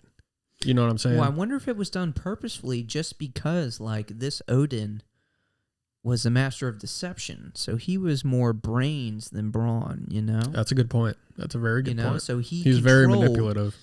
He controlled Thor, like we said, this fucking ogre of a man. Yeah. By just getting in his mind, playing these mind games, belittling him. So I wonder if that's the Odin we got, was not this. Because I would think that too. I think you're right. Not this incredibly badass Odin, but like this incredibly intelligent, like, fuck with you Odin. And he did. He fucking did. With like belittling everyone. What he did with Tyr, I mean, God. I think that's the Thor we got. But Odin. What? Damn it. That's the. I'm sorry. That's the Odin we got. Odin. We're talking about Odin. But yes, I wish there was more, just more anger. Yeah, I agree with that. Yeah. That's your flaw? If I had to choose anything, like, yeah, that's literally it. I genuinely can't think of anything else. I'll say the gas pillars. I fucking hate those things. The what? The like poison pillars. Oh, like the ones you have to that have like the gas. Oh, okay. That and the they're annoying. The fucking little pus things that would explode. You would hear them, but if you got too close, they would explode. Yeah. I would always miss them. Yeah, I'd always be fucking running through. Fuck. Yeah. And then when one gets you, two, another gets you right away. Or the needles just.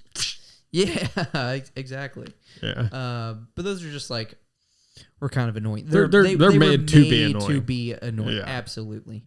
But yeah, if I had to choose anything, so who would win?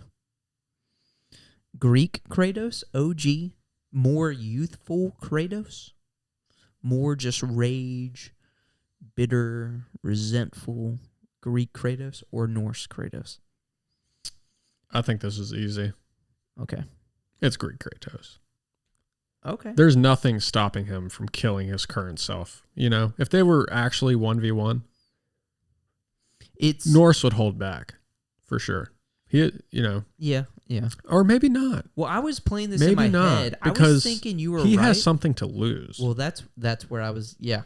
Because I was thinking if it came to like Atreus on the line, yeah, I think you got Norse Kratos coming out on top. Yeah. Damn, that's a fucking tough question, actually. I didn't think about that. No, I don't think that matters. I was going to say Greek Kratos has so many more weapons, but we're saying like mano-y-mano, Well, you both like blades of chaos against each other. That's it. Well, I'm thinking not like, hey, well, I'm fighting Kratos. I know me better than anyone, so I would do this. Nothing like that. No. You're taking. I will say, Greek Kratos has all his weapons, whatever he has. He also has his youth. Well, he's a god, so aging is kind of. Oh, is that not even? I would say so. I mean, Odin's thousands of years old. At no point was Kratos like, fuck. Yeah. In this game. Yeah, he's getting beat to shit by Odin. Where did I or put fucking that Thor log on my shoulder? That is true. He's literally that is true. Fucking hitting people with trees and shit. That is true. But you brought up a good point of, I would say, Norse Kratos has like more to fight for. Yeah. I think even though he's someone who does not like fear death. No. Oh, dude. What's that really good quote from this game? Like, death can have me when it's ready. No, or when I'm ready. I thought it or was wait, no. When what it is earns it? me. When it earns me. Yeah, death that's can it. have me when it earns me. Dude, that came at a point where I did not expect it to, but it was still kind of cool. Dude, yeah. It's great quote. Gosh, that is... When it earns me. That is the pinnacle of like badass. Because he's technically died a couple times already. It just hasn't crawls out of hell. It just hasn't truly earned him. Yeah. Dude, you know what I wish they would have done? And I feel like they could have set it up. I don't know how they would have, but I imagine like in Harry Potter, there's like a boggart, like it turns into whatever like you're most afraid of. Mm-hmm. If there was something like that turned into the Greek version of Kratos. Maybe not that he fears that, Well, they maybe could have done that with they fear They've done that. him becoming that, like him becoming so vengeful in his old ways. But if there was, however they did it, there was a point in the game where he had to fight his Greek self. Well, Dude, that would have been fucking awesome. That would be cool in this game, but they have actually done that in the past, where he kind of fights like his shadow self. Well, in like the old games, right? Yeah. But like to see like the modern day version of that. No, I agree. Dude, you get the fucking old voice actor back in? Oh, dude. That'd be nuts. That would actually be nuts. So fucking sick. Damn. So, yeah, who are you saying? Greek Kratos or... I think it's the Norse, just for the fact Norse? that Atreus is his, yeah, saving grace. I will say I think I ultimately would say the same. I'm trying to like put my bias aside, but I feel like you can unbiasedly answer that question. Yeah, I mean, Greek Kratos is fueled on fucking vengeance, right? Right. He will do anything in his power to kill Zeus and anything that comes in the way of that. Yeah. So it is hard to say, but I feel like he's doing that because of like Calliope and his wife, right? Because Zeus and Ares and all these other gods, forced him to basically kill his own children, child and wife. So in the same regard, if that's already done with, Norse Kratos has already been through that shit, and he will not let it happen again. Oh, that is a good point. So that's a really good point. Who comes out on top there? Also more experience. Yeah. It's also crazy to think like it's crazy that these games are like connected. Yeah. Like when you think about like yeah, I know. Fucking PS2, God of War, and like this fucking photorealism, just the prettiest game you've ever played. Like, yeah. All These are the same guy. All I see is just OG Kratos diving off a cliff. Zeus! Oh my gosh. So what do you think? No, I Norse? I definitely think Norse. I feel like you've definitely sold me more on Norse. Even more on Norse. Yeah. What was actually in that rift? I wonder if like they had any idea. Just had it written for funsies. Or for whatever what may be to come. You never know. Yeah. It's the end of this game, but maybe. DLC? Ooh. What? Because again, we like in Norse mythology, there is no like rift, right, and mask, or is that? Like I don't think a mask exists. Let's just say, I don't think that. I think they just made that up. If this is, damn, dude, what if it just came to me? Like, what if, damn. I'm going to knock out two birds with one stone. DLC? Okay, go ahead. No, not even. Oh, okay. Dude, what if that rift was like his way into the next pantheon? Ooh. Like, what if they found some way? Like, what if that's what it was? Like, the truth. Kratos comes to America to destroy Christianity.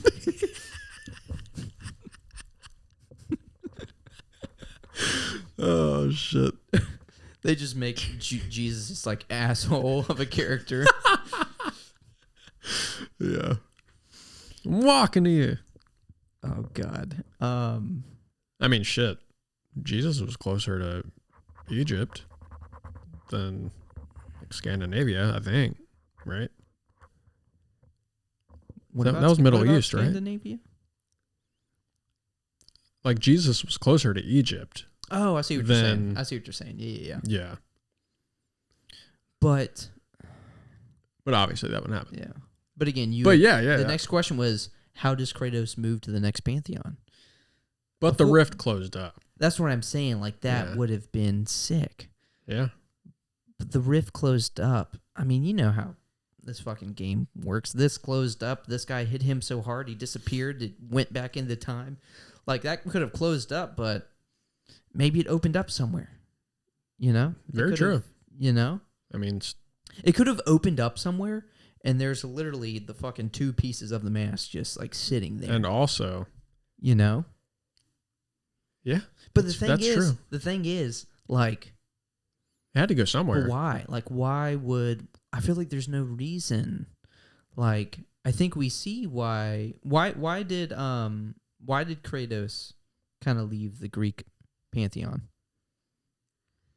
Because everything's destroyed. Why does he have reason to leave the Norse pantheon? He doesn't. That's what I'm saying. Like, I feel like again, I'm all for let's fucking milk this puppy. Yeah. You know? So what if something, instead of him going somewhere, what if, say, here's a good one. What if Anubis came and just like destroyed a fucking realm? Like Anubis himself comes to old Scandinavia, somewhere within the realms, and just destroys an entire realm. Because he thinks like somebody stole something. I don't know. Yeah. Some kind of way. Knowing them though, like the master class of this game and the storytelling, it has to be something perfect. Yeah. Like that just seems so far fetched, you know? It does.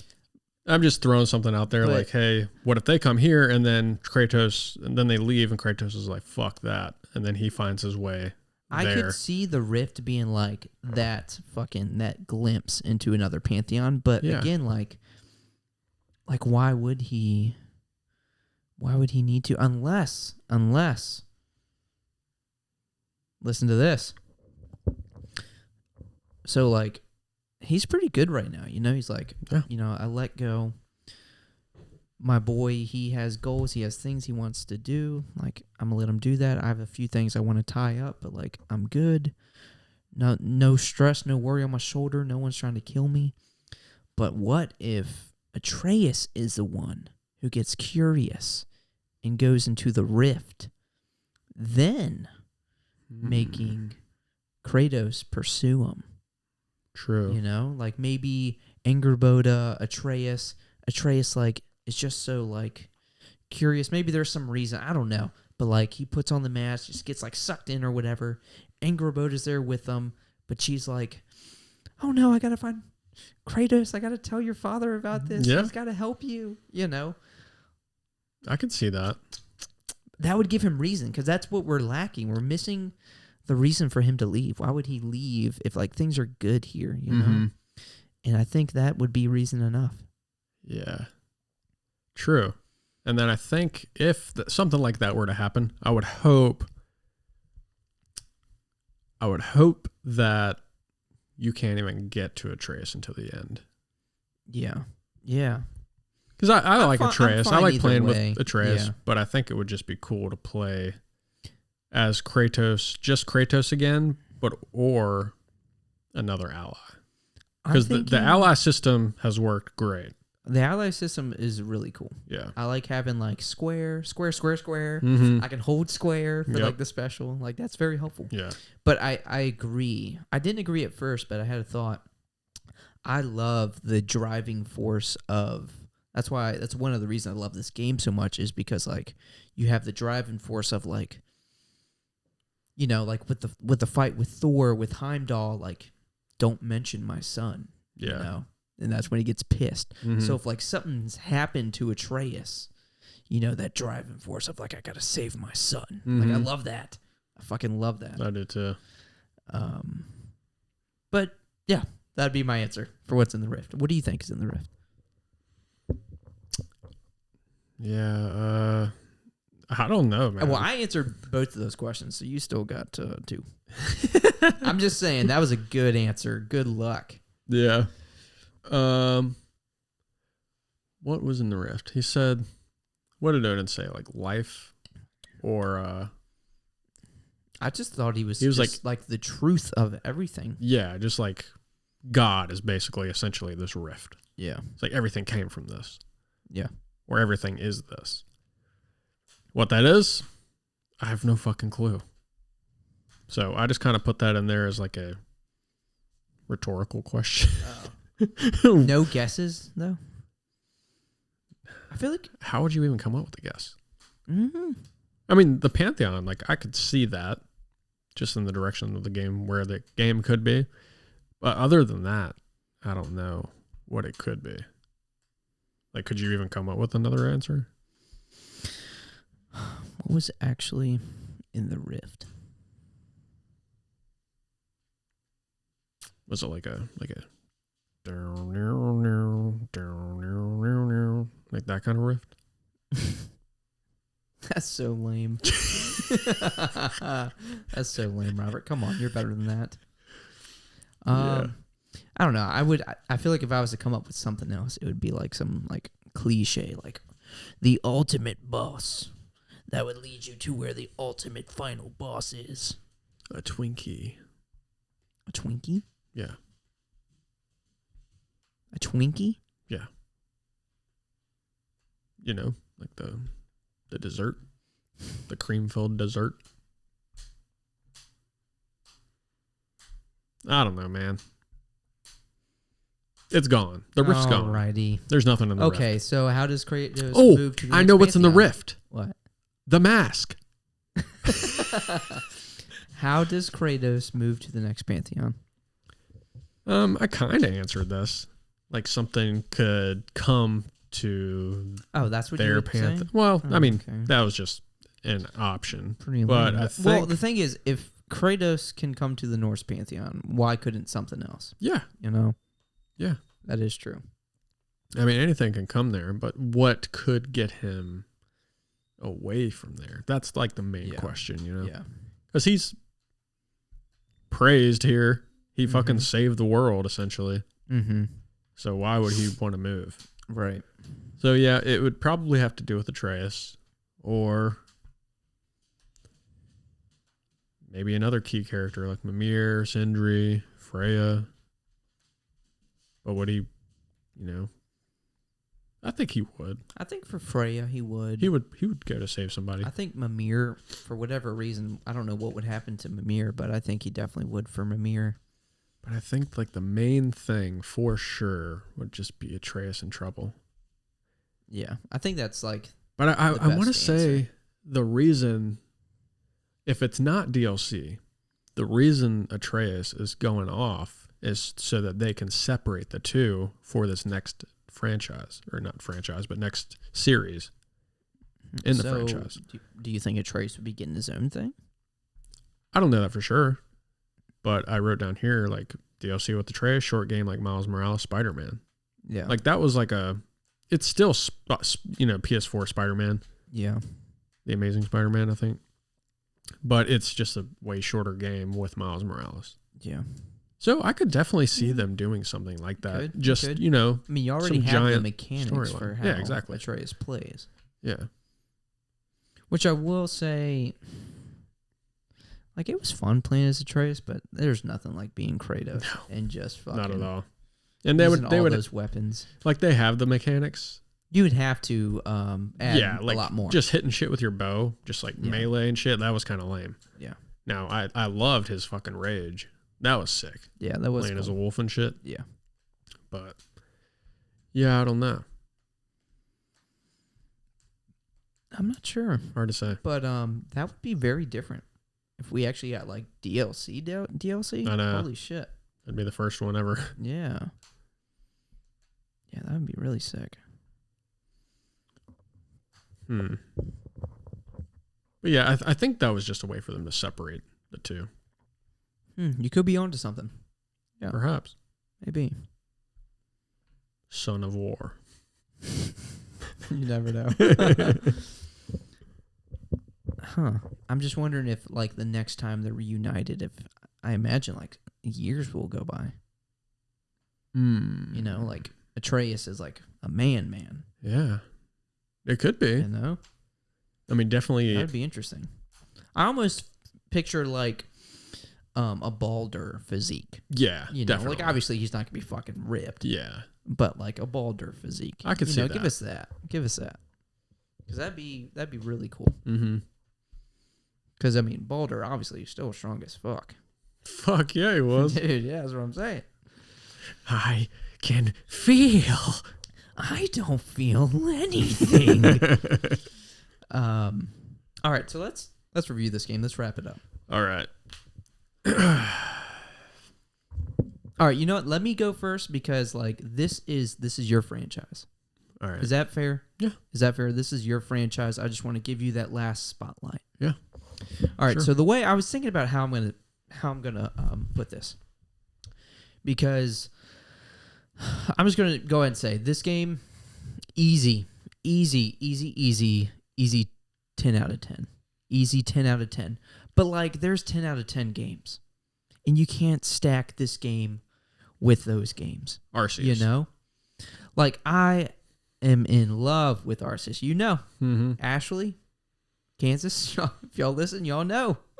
Like that's a 10 out of 10. But like, that's where Arceus is. I'm going Beckett for this. Where Arceus is the gold label, pristine 10 out of 10. God of War Ragnarok is the black label, perfect gem mint, masterclass 10 out of 10. I like that. This game, in my book, it's sitting alone up there with the black label 10 out of 10s. Like perfect 10 out of 10. It's sitting by itself. Damn. Yeah, there's no other game up there as of right now. This game is, and you know, if you listen to this full episode, I hope that you can just kind of like just tell like how passionate about this game that we, you know, how passionate we are about this game. Like this game is genuinely incredible. Yeah. So that's what I would give it. Absolute perfect black label 10 out of 10. Damn. That's a pretty fucking good score. It's a pretty fucking good game. No. No. Okay, if I Like a whittly. if I were to, oh, man, how could I scale this? Yeah. It's like literally Whittly. this is Sorry. this is literally the perfect game to me. It's going to be so hard to top this. I don't know if this could be topped in my lifetime. I just don't know if it's possible. Nah, that's fair, man. Like what? After I played this game, I told you, I came to you, Yeah, I remember. and I said, "This is now my favorite video game of all time." I remember, like, and shame on me, but like I knew it was going to be good. We all knew, but Of course, when this game was announced, we knew this game was going to be so good. Yeah. Right? But I remember you saying that and me just like, he's being a little dramatic. you would think. I remember thinking that. I'm would not think. ashamed. I'll admit. Even the people listening to this think I'm being dramatic. I mean, trust they me, haven't played I it. was there. If you are thinking that, I was where you are. I've beat it. Not 100% in it, but like with even just like doing the research and just like looking more into the lore and things I may have missed. Like, I get it. I get it now. Yeah. It just makes no sense how this was constructed. Dude, absolutely. That's right on the money, dude. Right on the money. Like, it's hard to fathom how perfectly they crafted this game. Like, Dude, this there's to me... There's no fucking... And again, what I had said, I wouldn't even say that's a flaw because that's just my opinion, but like, there's no... They didn't drop the ball at all. No. Dude, it feels like they finished this game like a year ago and like all they did was just keep playing it. And they're like, hey, 3 hours in, I had this. All right, we're going to fix that. Playing it. All right, well, man, 10 hours in, like I ran into this. All right, we're going to fix that. Dude, it feels like this game was just like perfected. Yeah. I just fucking... And again, just for 4 years, man. 4 years? Yeah. Like, that's impressive. I remember seeing a review by like IGN or something. Not really a review, but they were saying something about it like probably a month or two ago. But it was basically saying how like Freya or Atreus would like help you. The hints. They would give hints like too soon. like a hint. Yeah, being too soon. Yeah, I remember. And like that. if you think about it, Like, sure, I guess some people don't want a hint in a video game. Yeah. And there's usually options to turn that off, which there might be in this game. I just don't know. Yeah. But if you think about it, say you're adventuring with fucking Freya in real life. Mm-hmm. You know, she's a smart person. You should try this. You know, there's 2 brains there. Yeah, yeah. They're like, yeah. This is the flaw. Not really. That is Come true. on. Yeah. It's a fucking puzzle. Get through it. And again, maybe that's why in the example I gave, when I dropped the game and picked it back up, I was immediately they were giving advice. Maybe that's why. You know? Yeah. It helps. It just makes it more like accessible. Yeah. Like obviously this is a 30 to 60 hour game. Yeah. You're not going to fucking pick this up in one sitting and beat it, you know? Like we're fucking adults. We got other shit going on. You may pick it up and then not that you don't want to, but you pick it up a fucking week later and you're like, fuck, what was I doing? Yeah, exactly. Boom, she's spitting advice at you. So like, again, I feel like there's a reason. I feel like they did that shit on purpose. Yeah. Because it's just... And the fact that this game lost to Elden Ring, bro. I'm glad you brought that up. Yeah, that blows my fucking mind. Dude, me too. Elden Ring and we was a good game. Yeah, we can talk on this shit. We fucking beat both games. Collectively, we have probably 200 hours in Elden Ring. Plus. Yeah, honestly, probably closer to 300. Yeah, probably. Yeah. And this game, dude, it's not even close. It's not even fucking close. Not even, dude. And I remember talking about it when the Video Game Awards came up. I was like, because we hadn't finished the game at that point. We were like, okay, yeah, we're a few hours in to God of War. Yeah. I think I remember saying like, I could go either way. Yeah, I could probably go either way. But after finishing it, no, dude. It's not even fucking close. No. Dude, the thing this game is knocking Elden Ring off of its boot like a fucking pile of shit. Dude, that's why I was saying, like, we were talking about it's unfair. Like, again, from the point this game came out to the point, like, the Game Awards was, like, less than a month. Yeah. Like, it took me a 5-month, 5-month time slot to fucking beat it. Which, I mean, I had other shit going on. Not everybody has that excuse. Some people were able to get through the game real quick. But, like, I don't know. Like, they had almost a year to get through and, like, beat everything about Elden Ring. Yeah.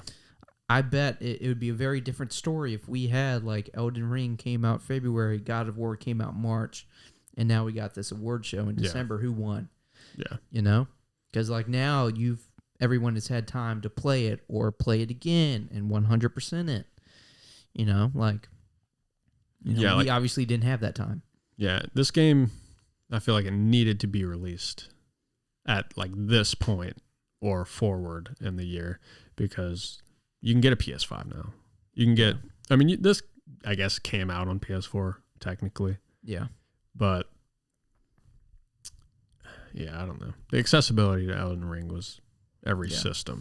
And again, we're just talking about like a Game of the Year award. Like, I'm sure those guys don't give a fuck because they're making a shit ton of money. Oh, yeah. Either way.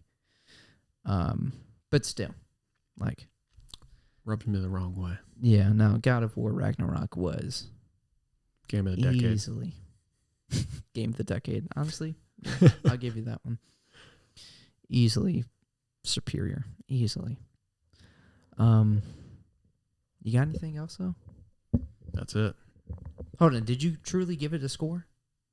I know you said this is like the best game you've ever played and maybe the best game you will ever play.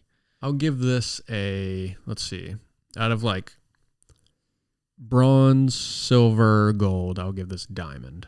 Yeah. Well, I mean, 10 out of 10. Those puzzles are kind of tricky. 20 out of 10. Those guys that you fight are really annoying. You probably got to take some points off. Ooh, yeah, you're right. Yeah. 19 out of 10. Yeah. Have you noticed, like, they give you hints like every 30 seconds? Like, dude, yeah, you're right. This game's okay. 18 out of 10. Yeah, for sure. That's funny. But, hell yeah, man. This game is perfect. And again, if you're listening to this, you're probably either played it or you're just really not going to play it because you're dating one of us. And this is just not your kind of game. And you probably didn't make it to this point because it's 3 hours and 10 minutes plus Kansas into the is podcast. not listening to this. No way. But it was fun. It was fun. Glad you guys stopped by, and we'll do this again next week. Yes, sir. God of War Ragnarok episode part 2. Episode 21. 21. Bye. Bye. Did I say something else? I said God of War Ragnarok episode part 2. Oh, okay. Episode 21. Yeah, I thought you were like correcting me or something. Oh, no. What did I say? No. Brother. Sorry, little brother. That was good. The next game, he's going to be like, "Hey, Kratos, when's the last time you've seen little brother?" You seen Sugarum lately?